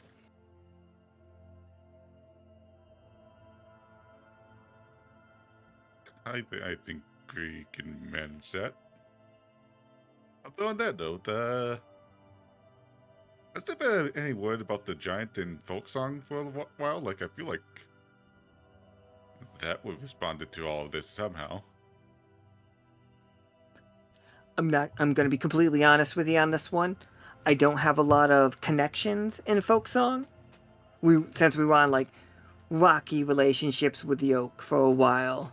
And we still don't fair have an point. inn with Belltown.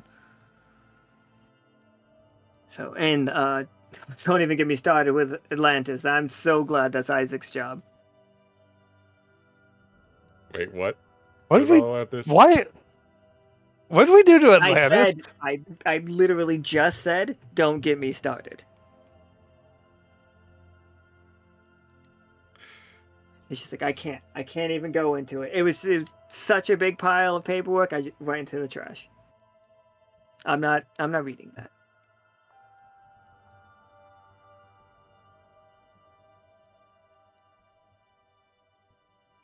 All right then.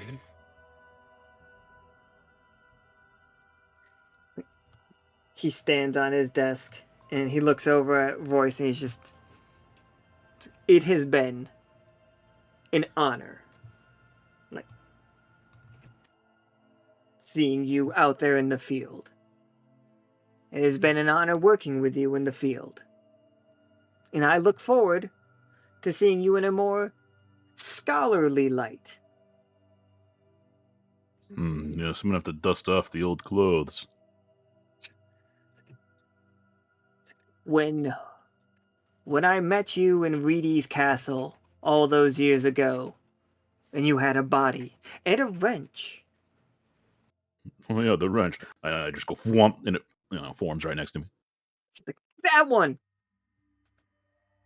Just, whoa, okay. Just flashbacks. Like, I never would have thought this. Who would have predicted that? You guys threw a parade to sneak a syphilitic frog out of the city. Oh man, much simpler times back then. And now we literally, and like, again, I've got the numbers to prove it. On average, save the world once a week.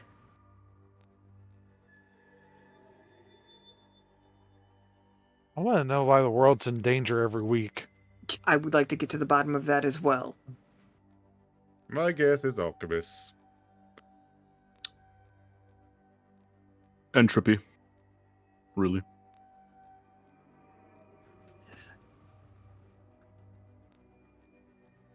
And it's just, it's just, whatever it is, it's a good thing that you're all here to protect them, and that you've been here to protect them. So, I think for this one, he's just got like, everybody's got goblets. It's like, it's a toast situation.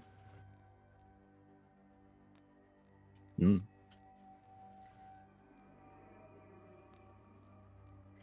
As long as Lockstitch is here, we will try to protect them. And we'll have you'll have fun doing it. And we'll train up the next group of people with like minds and like vibes. Here, here. Yeah.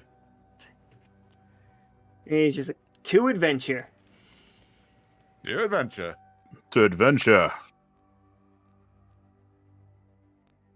I feel very conflicted considering adventure got all my bones broken, but to adventure. Just clink the glasses, Tarkus. Just clink the glass and get it over.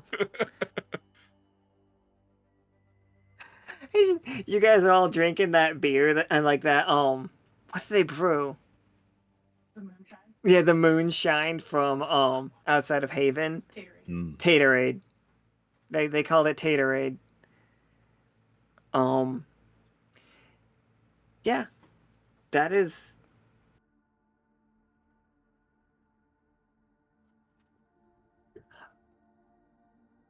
so yeah, Royce is retiring. Like Cole is retiring the character of Royce. But he is gonna still play. He's gonna have a new character, like a completely new character.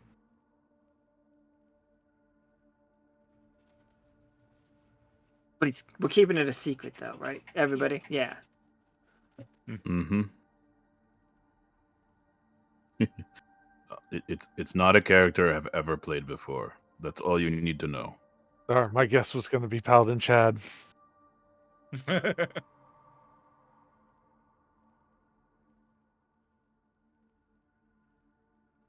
Yeah, it's just like but yeah, I think we all like agreed that we did it about as much as we can with Royce.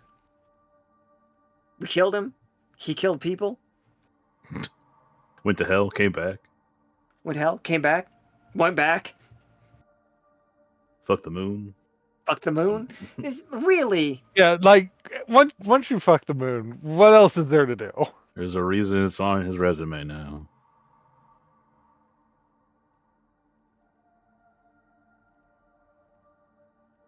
Actually, that's a good point. Who is going to be responsible for the sub? And I already stated that Leo is the man for the job.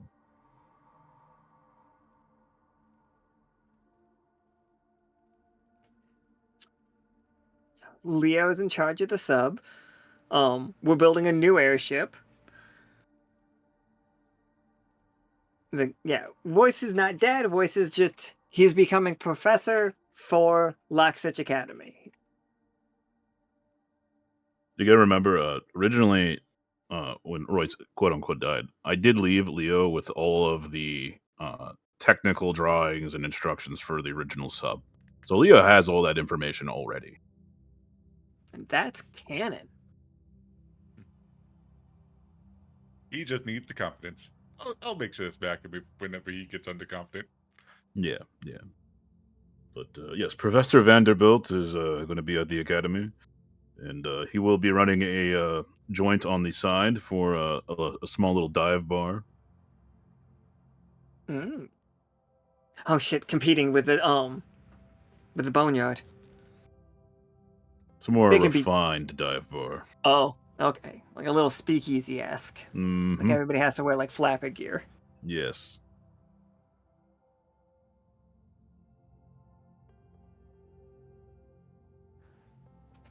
And like I fully intend to my goal is not to like make the season hard, but I want it to more challenging. I want the rules to mean more, the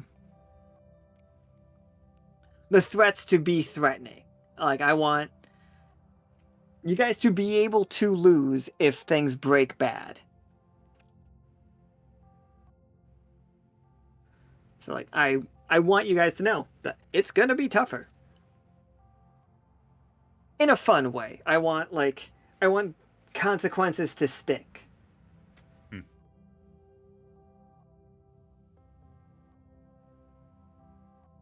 That is my plan for that. Yeah, I think that we fade to black and we're gonna cut to the next scene. You guys, thank you all so much again for playing the whole season, and thank you, Cole, for playing Royce since literally the first game. Well, yeah, the first game number 1. We had a game number 0, but Mm-hmm. it's just like So old.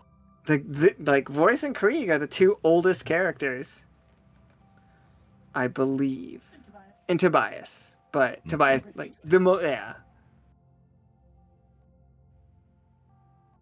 But yeah, that was great.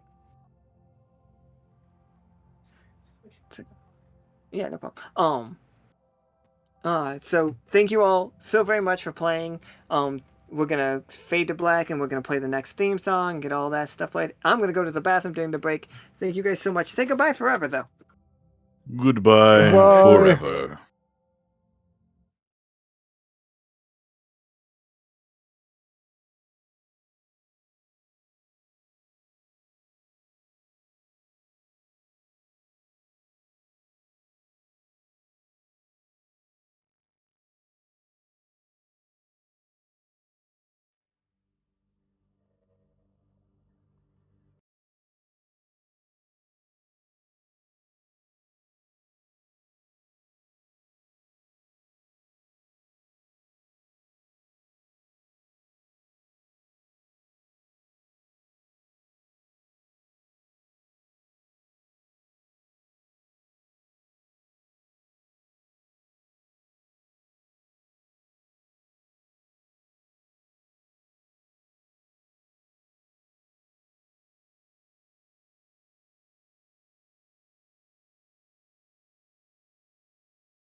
the line.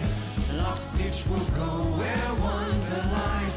A specialist through a beacon of light will work to unravel secrets entwined.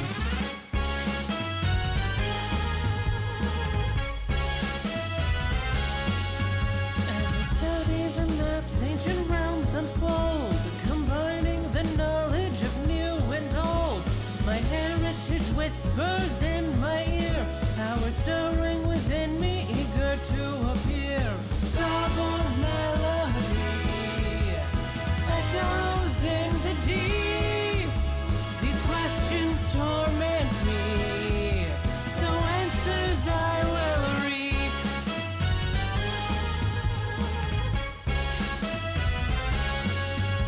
In the mirror's reflection, I always stand tall, but I'm not yet ready for my final call. My training must vary and skills must grow before I bow out of my cosmic show.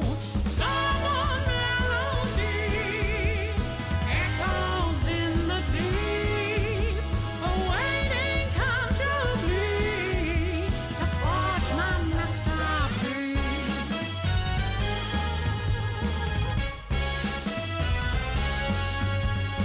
In heaven's rhythm, a mystical code, I search for the secrets that it could bestow. Always wary of the cautionary tales, Lockstitch's legacy in cosmic trails. Starborne Melody echoes in the deep, an opportunity to realize my theory.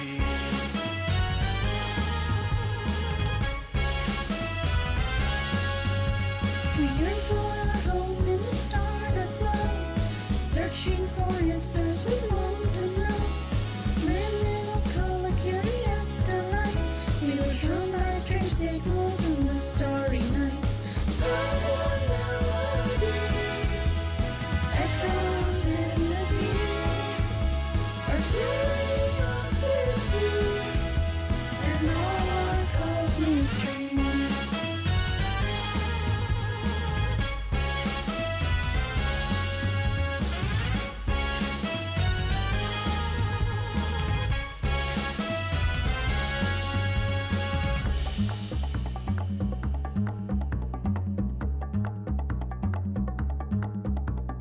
Bringing the storm, I rise to reign, justified in the sovereign's chain. The treasures of power, I'll conquer each year, and show of echo, the new queen is here. Starborne Melody echoes in the deep. I'll heed my destiny, the world is yet to see. Starborne Melody echoes in the deep, an age of mystery, and Lockstitch holds the key.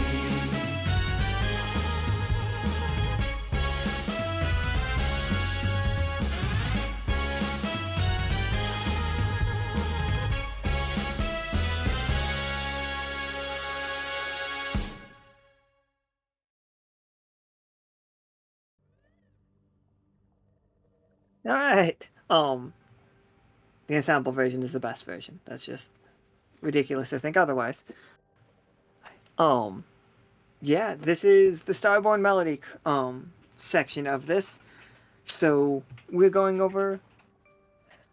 This was more going to be more focused on where the magic is around the world. How do the vibes feel, everybody? Like. So yeah, I'm just gonna get into introducing the players, and we'll just get it right into it. Yeah. Fingers crossed. All right, so we have Senior Officer Ceylon, played by Twy.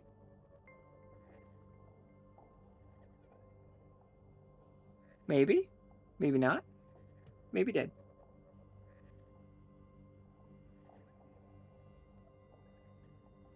Hello? Hello? Can you hear me now? Hello? Yep. Oh, well Excellent. then. Hello. And we have Officer Lore, played by Esme. Hello, yes, I'm alive. We have Pollux and Caster, played by Vala. Hello. And we've got Rennick, played by Imperial. Turns out I am in fact here. I'm very glad to hear it. Alright. So, we'll go right into, like, Peanut's office. He is slowly telling everybody that he is retiring. I think everybody gets the one-on-one treatment at some point. But...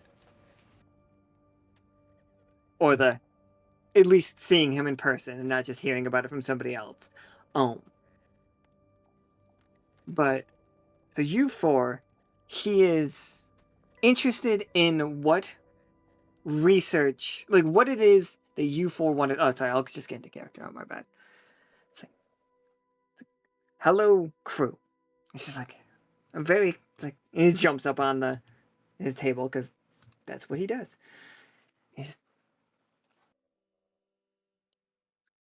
I need to know that we are able to detect the threats going forward. It's just like, I'm sure that some of you may have heard rumors, but I am stepping down from Lockstitch as administrator. It is going beyond me, and my distaste of science has clearly gotten in the way of a mission or two in the past. But I need to know that I'm leaving it in good hands. That we can detect some of these greater threats before they reach the city. Before they reach the academy. No, I'm not saying it was completely our fault. I would never say that it's 100% on Lockstitch. Before we destroy another world.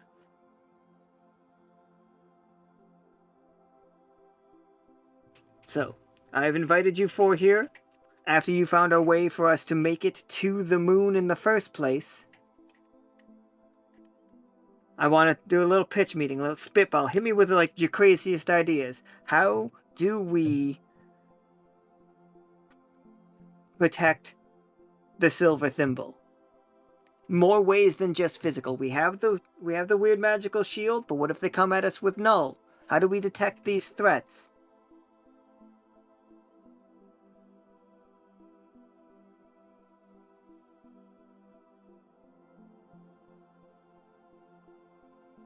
I mean, first thing I can think of is going the same route we did with the communicators. Incorporate a bit of technology or science into defenses as well. They can affect the magic with null, but not that. He rolls his eyes a little. He's like, I was worried that you would say science. Unfortunately, that might be our only option, Peanut.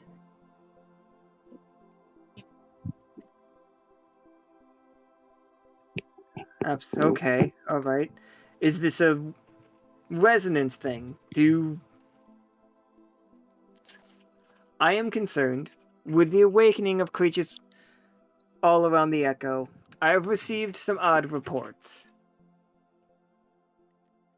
I have received a report of a creature large enough... I think... I am bad at sizes. This creature stands over...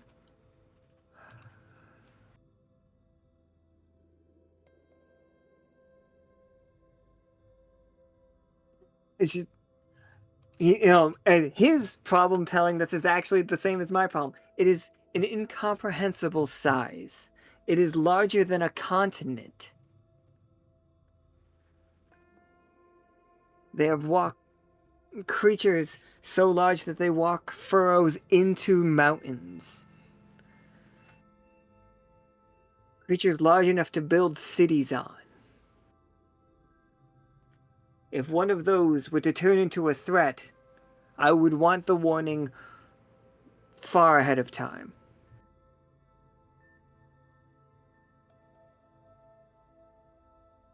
Are you talking about reading the attitude of those creatures, or are you simply saying tracking their movements? Do you think we could we vibe check them? I don't know. But that seems easier, right? I mean, it is possible.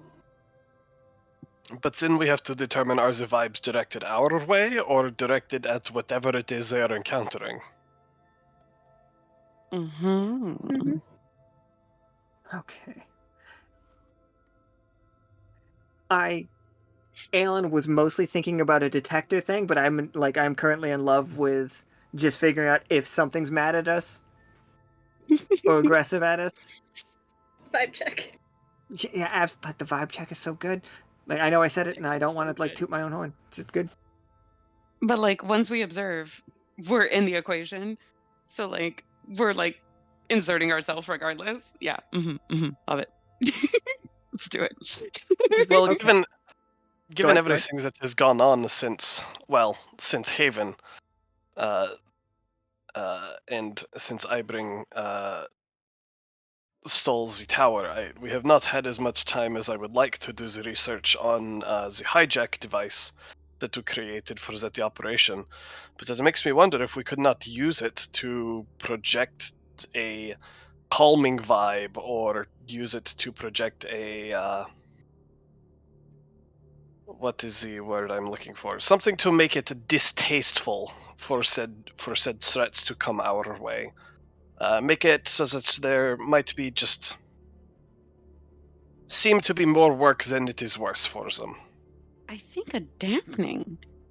And if like if it if we cause more resistance when you draw nearer to us, you're not going to want to draw nearer to us. So if we are able to dampen vibes outward, then and we can still receive and know what we're damping, then like, oh, what do we think? Like that? Or was it just like, if you don't like us, you feel kind of sick? I mean, it could manifest in different ways. Or maybe it is harder to exert the will to approach, or Yeah. not so much a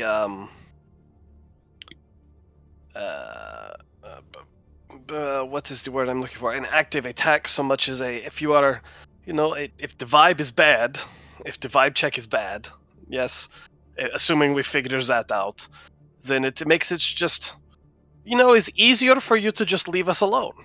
It's just like, is it even worth it? You ask yourself, Exactly. and it's probably not. And so you should flip it and reverse it. Just go away. Sting friend and enter. Otherwise, a repellent, you might say. It's not impossible to overcome, but it makes it not irritating, but more difficult. Distasteful. That is a good word for it. Mm-hmm. Okay. Penis, this sounds amazing. Can we do it? Do we have the technology? We probably could. I couldn't see why we couldn't just add it to all the towers around the city. Yeah, 100%. Right? Like, we have the foundation for sure. I agree. You just have to make sure it doesn't. Sorry. I think the technological foundation is there. I'm not sure we have the implementation details lined up. I don't think we could do it today. Definitely not today, but we could eventually get there. Like a 6-week project for sure. Get the Yeah, drawings, set up, give or take. inspections. Yeah. Like a 6-month to a year-long project, perhaps. Oh, what's our budget in that case? Because we're gonna need a couple of pizza parties. Okay. Penis just like, oh fuck. Okay. It's just like we have to Incentives. hire We're a union. talking budget bills. We're talking. We would also have, if we're going to use the radio towers too, we would have to make sure it doesn't interfere with other signals too. Right? The whole testing phase. Functional test. Don't get me started. But it's cold out here, guys. It's snowing. That's fine. Signal likes it. It's the dry. So it's It's nice and crisp. electrostatically. Wait, Signal doesn't like it? I'm very confused. My bad. Wait, hold on. No, it makes Signal sharp. There's too much reflectivity in the air with the snow. That's why you get static shock real fast. And it hurts. Because there's less moisture in the air. Because it goes into the snow. Makes it a little extra crisp.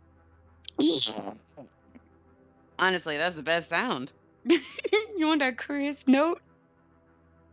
I know that static is more prevalent in the winter because I always spent the winters at my grandmother's house. So I used to like run my socks over the carpet a lot and just shock her all the time. My poor I just grandmother. accidentally shocked my boyfriend's face earlier today. That'll teach him. So, yeah, I love the idea of you guys going to the tower. Can each one of you roll me? I want to say it's 2d20 for each of you. And if you roll high, you tell me one benefit, one extra thing your project is going to need and is going to do. Double 13! 2 13s is wild. Okay. Okay. Felix and Cass just made this really fucking adventurous, I guess. And Rennick. 219. That's the one. Okay. Somebody's going to raise that 119 to a 20, though, so that's going to be a reap and sow. And I'm going to assume that the other 19 will be raised and then lowered, and then the 2 will be lowered. And I'm guessing this is what's going to happen. 2 reap and sows and 2 13s. And now... Oh, Twy, do you need somebody to roll for you? Let me dig don't for mind. cards. Hold Yeah. on. I've raised Esme's 19. Thank you. It's taking me a bit to find things since I only have one screen right now. So, Twy, who would you like to roll for When I you? met you in the Because I summer. could, or Nika could, or anybody else could if you want. Voila! Sure, I'll roll for you. Yeah, go for it. Okay, That's well, a 15 for you. still a 15, though. Solid. When Trust. I met you in the summer. Okay. So, for Rennick and for Lore, do me a solid and think up and you can be incredibly vague if you want to. One thing that our radio towers are now about to do that is going to protect Lockstitch in some way, or a thing that it protects it from that is new. And then the reason that is going to be hard to implement. Like, is it a rare material? Is it just difficult? Anything of that. Like, what are we going to do? But why is it hard to do it? And, like, real hard.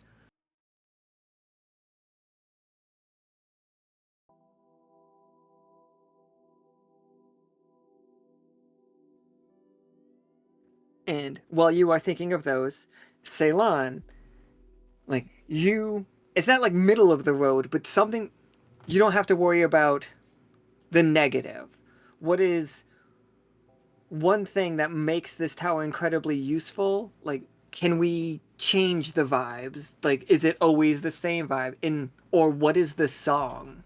Is it the national anthem? Not our national anthem, but like the Echo's national anthem. Or the Lockstitch national anthem, I mean.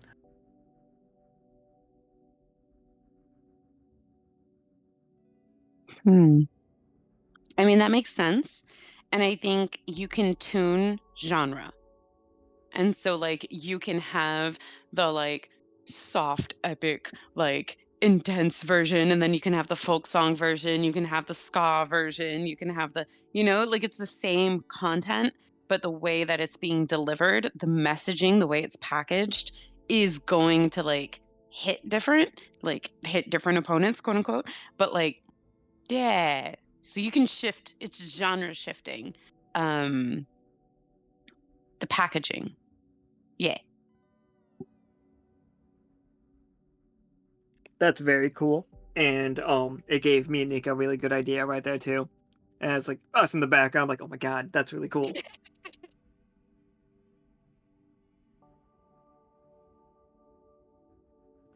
All right, Pollux and Caster. It fucking What- venture, I guess. Adventure. What?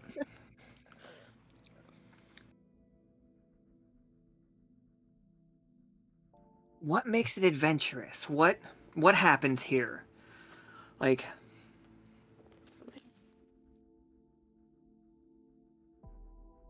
Oh, that's a tough question.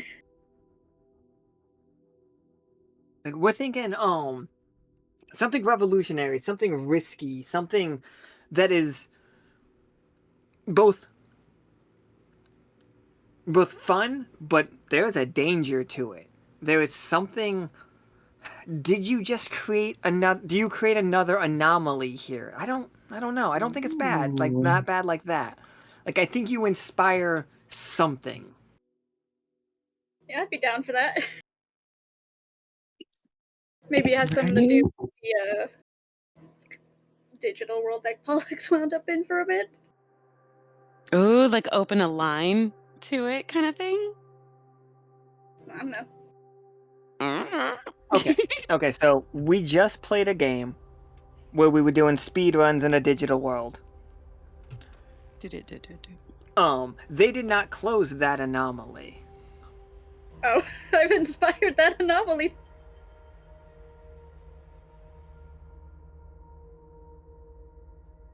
That's a digital revolution. I don't know. I don't. I mean, if you don't like that, I can try to think of something else. No. We're gonna have to sit on this one. This one, like 213s. It's like I would love to just knee-jerk have something great in mind, but I think I want to pay it off. You know. I agree. I can go like with costumes. Like they're trying for new tech. Maybe PNC tried for something new too without realizing it. But that I don't know. Oh yeah, it's top of my head. there's definitely a lot here that we just. It's so cool that I wish I wish I was just better, but no, I'm not. I'm not trying to be negative. Oh no, you're fine. If we gotta sit and think on this one, then that's totally fine. I think we have to think on it. It's really good though. It's so fucking funny.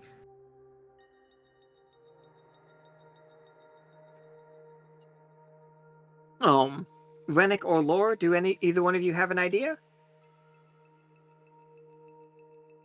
I've got an idea, unless you want to go, Esme. See, I have an idea as well. Go for it. Part of the difficulty is it will be how hard it would be to implement, because it would be.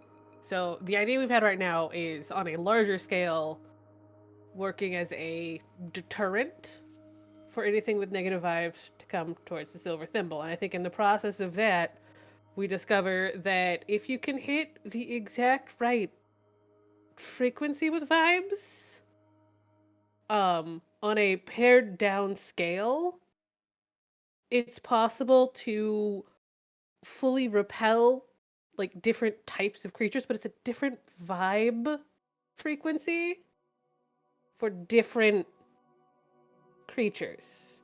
So it's finding that is the difficulty, and also sizing it down, because if you do it on a large scale, it's real bad.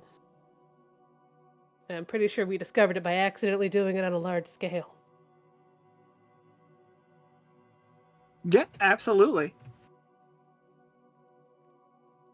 We just hit a vibe and a note, and suddenly everything went, oh, nope. And it was just, okay, who can hit the switch to shut it off fastest? No, absolutely. I'll take it. And what were you thinking, Rennick? So I was leaning more into the magical threats. So we, like I said, we made that hijack device for the Haven assault. unless you guys had other plans, like I figured we found a way to like tune into that more broadly. But I think on a similar vein to what Esme's talking about is I think we have to find some kind of rare material to modulate the frequency. Otherwise, it sets everybody who is sensitive to magic teeth on edge. It's like a really high-pitched magic frequency in the background of everybody's head that just nobody likes.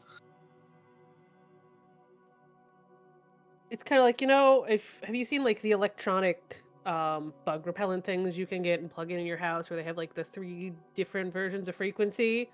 The 2 that like, people can't hear, and the 1 that everyone hears and is really annoying and really terrible. It makes your teeth hurt. Yeah, it's like the difference between those. And so that once we get it integrated and dialed in and everything, we'll be able to push away or inconvenience like high power magical things headed our way with a fair amount of accuracy without also messing with our own stuff. No, I love that. So it's not that it's constantly being like super strong, but we can. Like, and Right. normally it's a soft deterrent, like, hey, if you don't like us, stay out. Like, you don't Right. feel comfortable there. Mhm. And then we can turn it on to be like, you are not wanted here. Exactly. Also, I really like, Riddick, that we had the same idea on different scales. You are large scale, I am small scale, the team is out and needs to get something to go away because it is too dangerous for them to deal with. Sure. I think the large scale one takes like a significant resource for us to turn on for a length of time. Whether that's a lot of what we now would use like mana batteries to power or some other kind of power source. It's a significant resource for us to turn that on. Like, absolutely. And leaning directly in the direction you guys are already talking about, like having like little emitters, like that you can give to other towns that like to keep the other towns safe for your allies and stuff. If we wanted to keep it on, if we wanted to move it, like I see no reason that we couldn't. Yeah, and it's have also these fully things. a lore thing, and I was gonna mention it too before we wrapped up, that like lore feels that as much as the technology part is important, we can't forget the people, and one of the best ways to continue protecting the Silver Thimble and hearing about potential disasters ahead of time is to continue extending hands of friendship to people and making connections. Interesting. That way there's like listeners in these like different watchtowers across Echo. It's both a here's your passive deterrent that will help keep you safe, also a spy station for us. I mean, if you want to go there. I mean, we already have a tower system. Like, might as well watch on it. Lore is not inherently opposed to that. Lore is also just make friends with people. They'll tell you things. Right, the best sentinels are sisters. So invite them to your spa. Have a spa day. We have mana batteries. Advertisements on this thing, it's just got to be like crazy. One of the advertisements is just like before and after pictures of lore post Starborne Melody, and then lore post spending so much time in the spa. Hold on. Is this you? Do we project images into people's brains? Oh my god. I mean, I don't think we do that at all. No, but do we How do they invent see billboards? themselves? Do we invent electronic billboards? The holographic cards that shimmer and they have like multiple images and stuff. That's Lenticular? easily done. Yes, lenticular. Are lenticular billboards a thing? Why not? We can make them. It's super easy. They've had them since a long time. Okay. So It I looks do like they want to do make sure. exist. No, sorry. Go ahead, Pog. Saying lenticular billboards looks like they do exist. Huh. Wild. So I just want to make sure that I'm feeling. I'm on the same page as everybody. We have these radio. We're gonna change the radio towers to be deterrents. Don't come fuck with us. Like, if your friend, come on in. And also, we are using them as like a surveillance state situation. That is the dream. Yeah. Finally here. I mean, And I then think a lot of whatever it. Go ahead. I said, and then whatever the double 13 makes it. I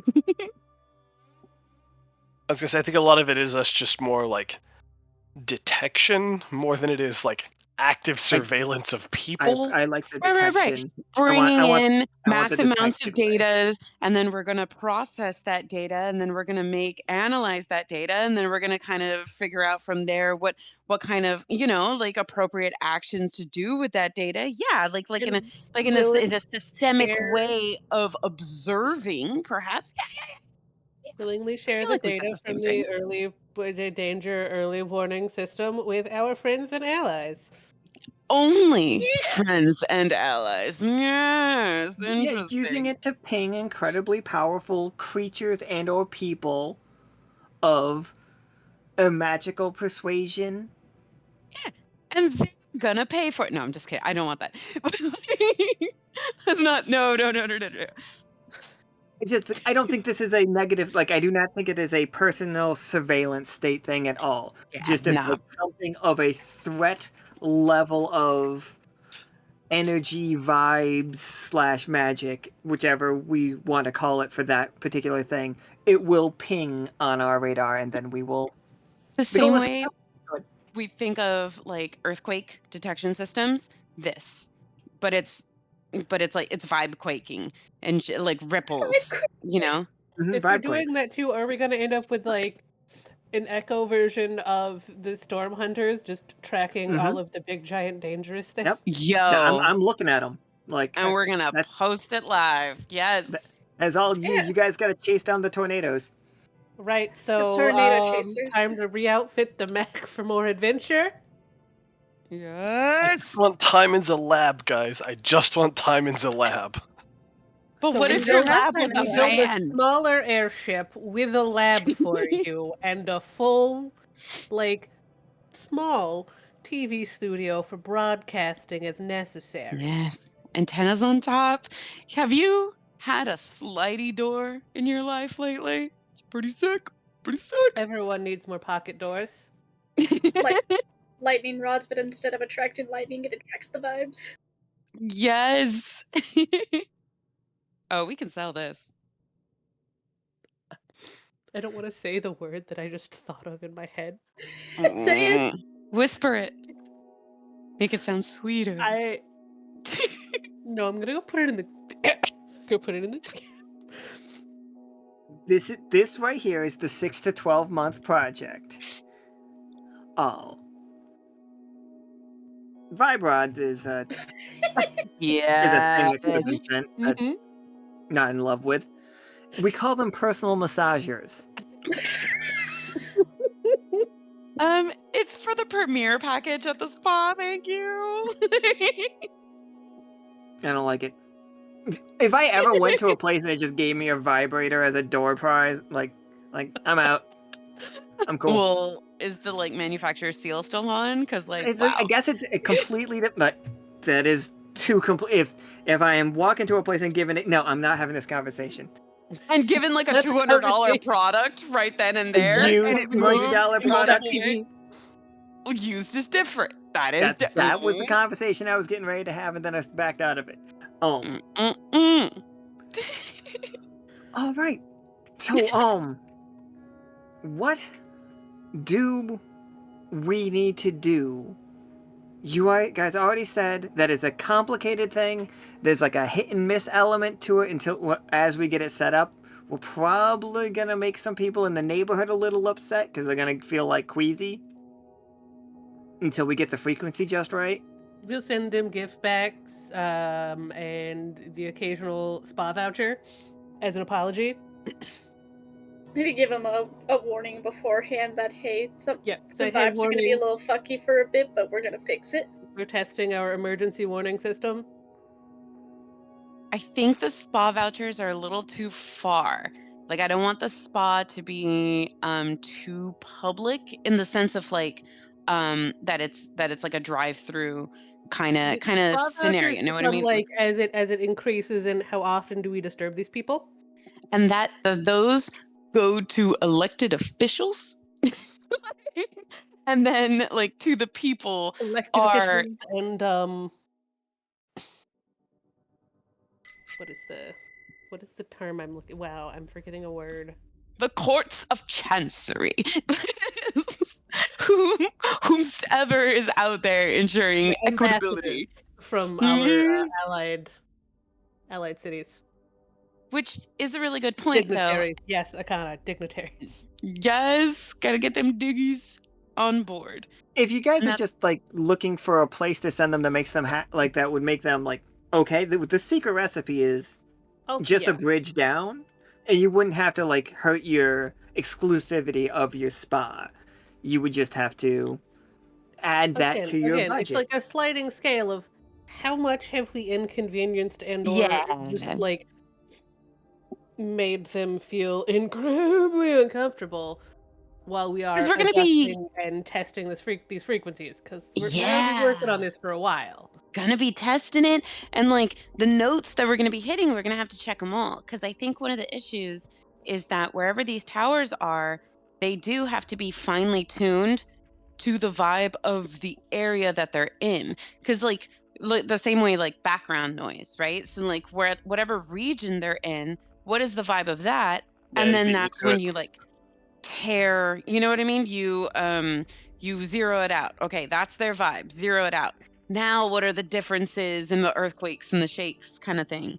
So like yeah, when we're zeroing it out and we're getting it wrong kind of thing, we're gonna be a little disruptive in the beginning. I think that's what's really gonna like take time, because we need all those ambassadors to help really, and we need our own like fleet of ambassadors in a way, cultural liaisons to like make sure that goes smoothly, like per region. That is a lot of baskets. You're right. I think it's also like non-trivial to manufacture.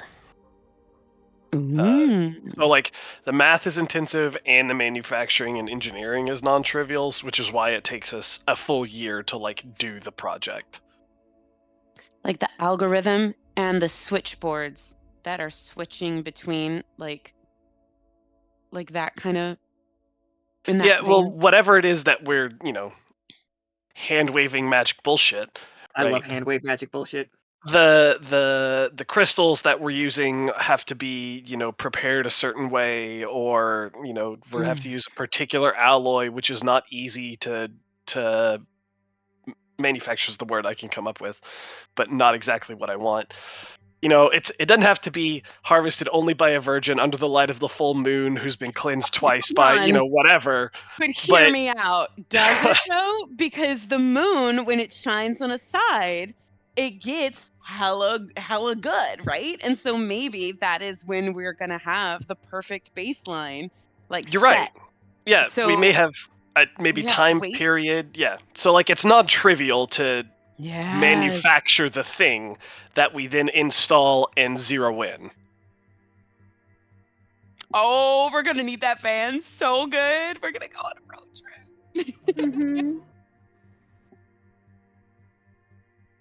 You guys being storm chasers is just not a direction I thought this was gonna go. I was gonna say, where's our new reality show?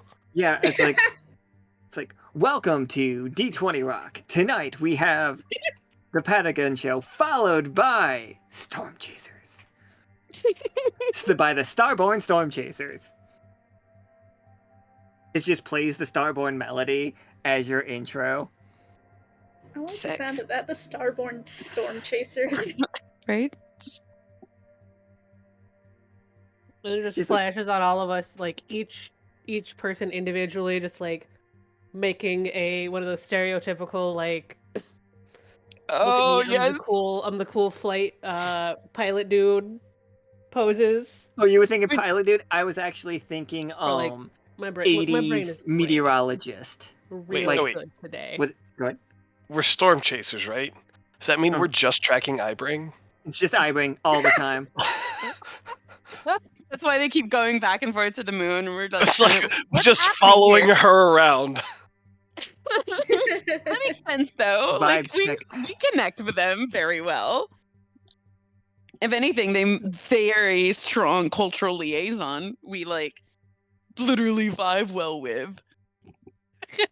That's also why it takes forever because it has to like line up with their fucking schedule, their globe-trotting schedule.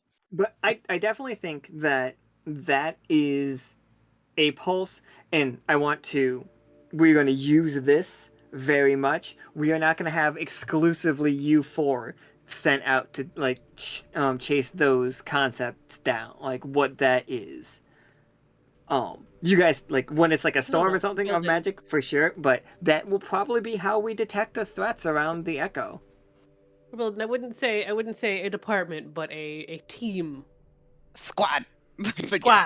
Yes. Squad. Is this a new department for Lockstitch? It's a new effort. I think I would add this to what the communications do, because it is their towers. Deeply rooted. This is like a group. I think this is probably one of the most group effort ones. I can see a little Seam Guard because they help build things. I can definitely see Mystician. I can see Luminaries. And Wayfinders. As Steph put it, the van would be like the OG Fork Knife Storm van. That'd be dope. I mean, I can see Wayfinders too. Like, Yeah, I think it's a little bit of everyone. Yeah, I think this is a full group project. Yeah. 100%. That is, I think that's like what takes the next year. That makes so much sense to take a full year of like special project effort now that so much in the Silver Thimble, tower wise, communication wise, like people's understanding of what they all need, and like towers going down doesn't kill you or anything, you know what I mean? So like it makes sense that that's like the new focus and the real effort. Really sucks that Peanut's not going to be around here administratively, and so no, Peanut, so you didn't want to get in on this, or just one last ride, you know? Yeah, it's just like you noticed like his front paws in a cast, and like he's got his ribs bound up after fighting Midnight. It's just like, I think I'm okay, honestly. He's like, licking his wounds, literally.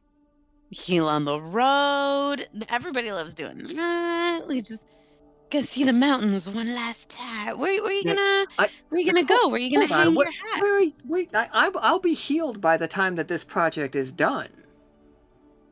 Well, okay, but like, where are you gonna go heal? Hey, Ez.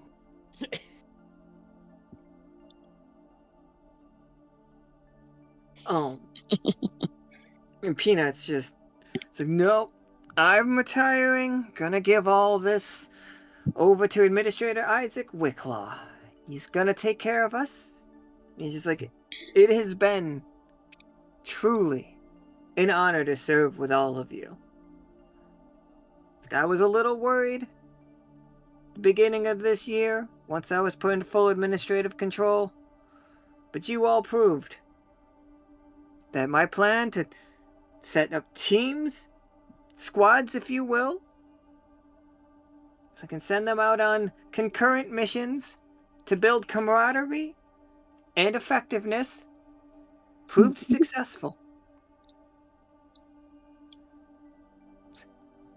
I would like to thank you all for setting an example to the rest of the crew on what can be done if we work together. And harmonize. And harmonize. Turns out, you can sing. Also, you were able to work with, like, now one of our...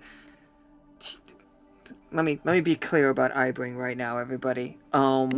We have reports that let me check my notes. She viciously murdered her father and brother. Get it? I mean, did Slay. they deserve it though? Were they I'm- asking for it? It's like, okay. I mean, like, it's like once it. Laura just takes a slow sip from like a smoothie. All right. Okay. Clearly. Right. He looks at Rennick and Pollux and Castor. Save me. I don't know what I can do here, Peanut. It's like all right. Most of the time, I mean, granted, the father was an asshole, and I'm not sure the brother really had it coming, but you know. But you all were able to set the tone. And Lockstitch has been incredibly successful, due in no small part to you. We're changing the way the world is looking at us. Fixing some mistakes. We haven't burned down a library in a while. That's good. We do try our best not to do that. Some of us try harder than others. Yes, we do, and I'm glad we've been successful, mostly. But think of the library of knowledge that we're about to journey towards building ourselves, you know? I think of the collection of data and interesting vibes across the echo that we're going to be able to not only collect but process and analyze and draw conclusions from. So if anything, we've really grown, you know? But Yes, it's but a more real data is library. It's the not friends bad. we made along the way. More data's not bad. See, and we learned it along the way. We're great. Guys, we're great. Peanut, you're a champ. You're a champ. You're a boss. Look at your fur. Better than ever. I tried, Peanut. I know I've looked better. I got roughed up, but it's just I look forward to a little relaxation. You know, it's like We got you, Pete. Oh, we know. I'm gonna relax. I'm gonna just teach a class once in a while, but otherwise, Pulling out a catalog for vibe rods. You should check the one on the page 3. how hard could it be to teach? Like, I assume it's really easy, right? Like, it's relaxing. You just sit. Like, I'm not. You guys, right? You know this whole administration thing that you did not like doing? Yeah, that's why I took up the teaching job. Yeah, get ready for more of that with the teaching. No. We're not. It's fully funded.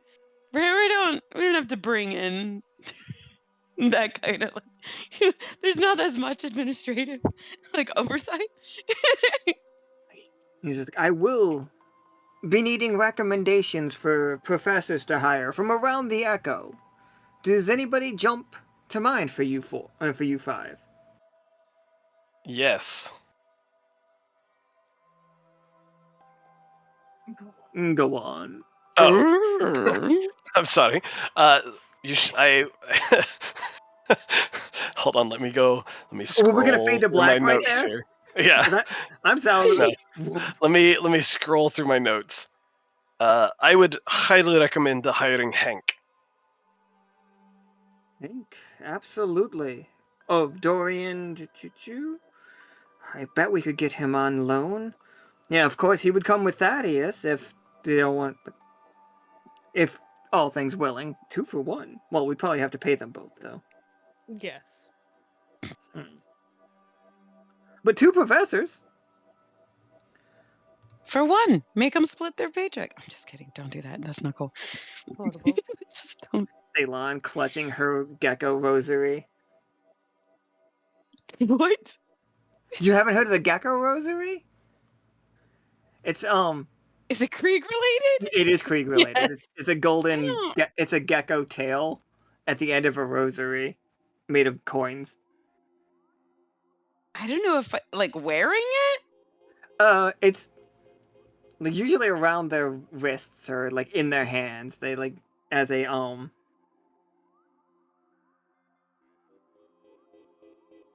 I don't know how people just hold rosaries. They just keep it in their pockets. I don't know. Loop it through your belt. I'm not sure. I mean, it depends what kind Wrapped of around your wrists. right, what kind of nun you are. I guess I don't know. Like, There's a what's rosary the occasion? right now. All right, but it's like, absolutely, Hank. And you other four, any ideas? I'm looking for people to hire.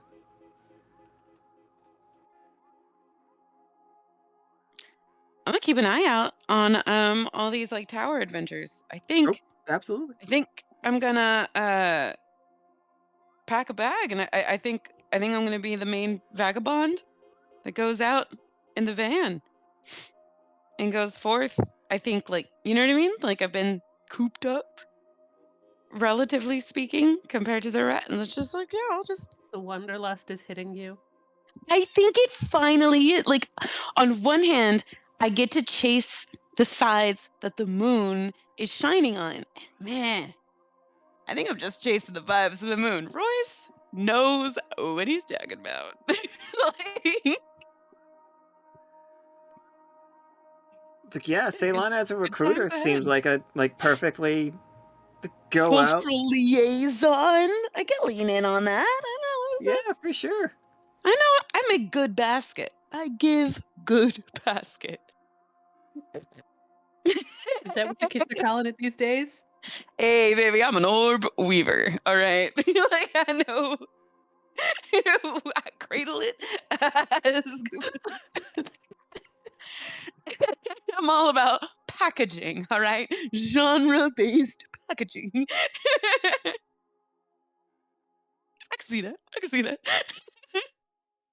It's like, I'm gonna get a Mike does business have a mullet. mathematician degree, but you could definitely be a professor and not retire your character, or you could retire your character and become a professor. I don't care. Like, not that I don't care what you do, but like, I'm not telling you how to live your life.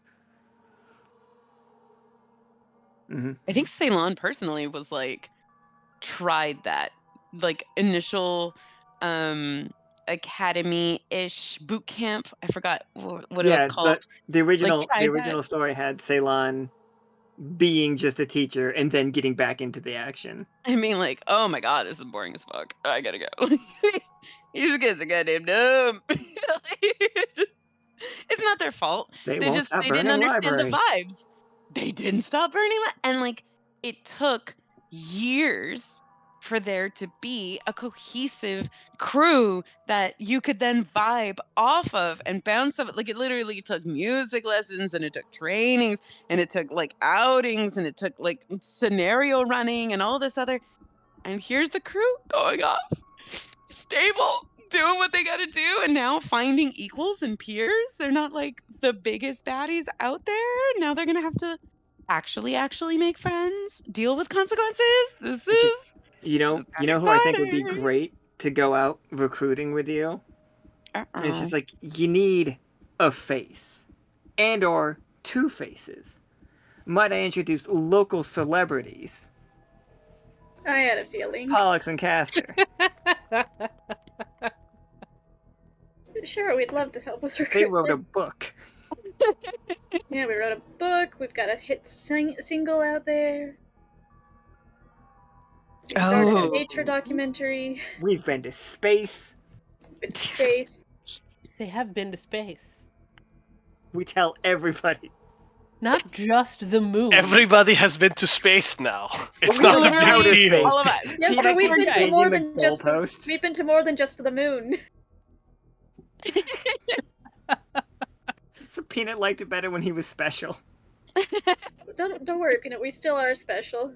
We've been believe to you. other planets besides the moon. That's right.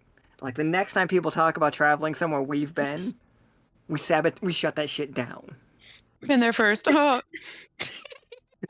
Peanut is definitely the guy on every YouTube thing typing first. There are some flags with just like Peanut's face on them that say first on some of those planets. Adding that immediately. So annoying in reports. He would like write in green pen, like next to with a shotgun. Oh my goodness. Did he make sure he was the Um, first one off the ship every time? I wish that canonically happened, but I think Gemini did like twice. The 2 times we got off ship, I think Gemini did. But like, he tells everybody he did. Sure. So yeah, but if Gemini's not talking about it, can anyone really say that it wasn't Peanut? Here's one of the games that canonically we discovered that Peanut is Gemini's best friend. Aww. Peanut got around. Like they were real part of the crew. Very cool. Now he's gonna retire. And I'm gonna retire Peanut. Yeah. Like, that doesn't even mean anything, because I'm gonna have to play him just as much, if not more, because I'm playing him in the RP chat. But yeah, Well earned. like, you guys got to the point of this one fast. And We are efficient. We that's vibing. literally exactly what Nika said at the same time that Vala said efficient. Oh, well, there we go. Yeah, that's it, guys. Thank you all. Thank you for so much for like setting the tone, setting the vibe, getting it immediately. You guys did a sing along with us. We're so appreciative of everything you guys did and like showed us like how we do it and how to make it better. We really feel like we got into the swing of it. And you all helped us so much. And like not just through your play, but like talking to us out of chat and out of the game and stuff. Thank you all so incredibly much for playing this game with us and being really awesome about it. And so that is it. That is the end canonically of season 4. As the echo begins to wake up, well, it finishes waking up, and we are getting into continues to wake up. And so, in the meantime, we are going to do a time jump. We will decide how it comes up, like how we get to it, like how long. But we are going to do an after game talk. So everybody, is it this room that people can join? Okay. We're going to go into Lockstitch Public and just talk with everybody about what we think is going to happen next season and wrap things up. So thank you all so very much for playing, like you 4 and everybody else. Thank you so very much. And yeah, say goodbye forever until next season. Goodbye forever. Goodbye, everybody. Goodbye forever until next season. In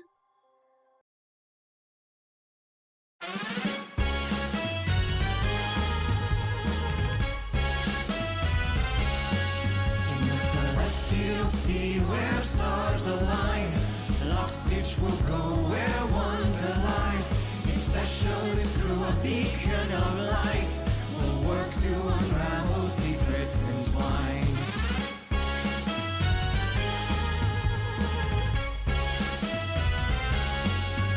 As we study the maps, ancient realms unfold, combining the knowledge of new and old.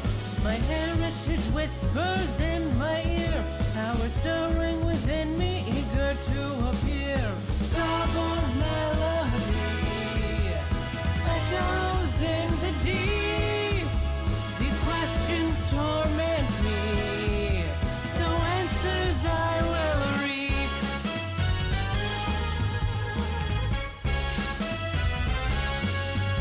In the mirror's reflection, I always stand tall, but I'm not yet ready for my final call. My training must vary and skills must grow.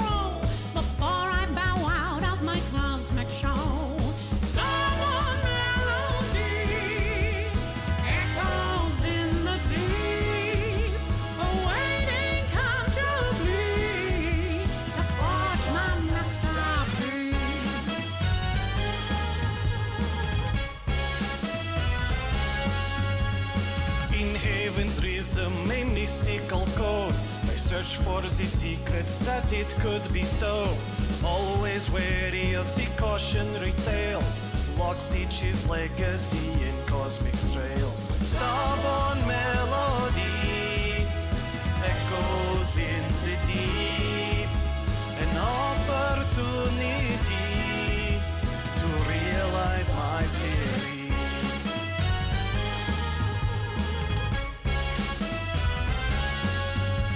We yearn for a home in the stardust glow, searching for answers we want to know. Liminals call a curious delight. We were drawn by strange signals in the starry night. Starborne melody echoes in the deep. Our curiosity and all our cosmic dreams.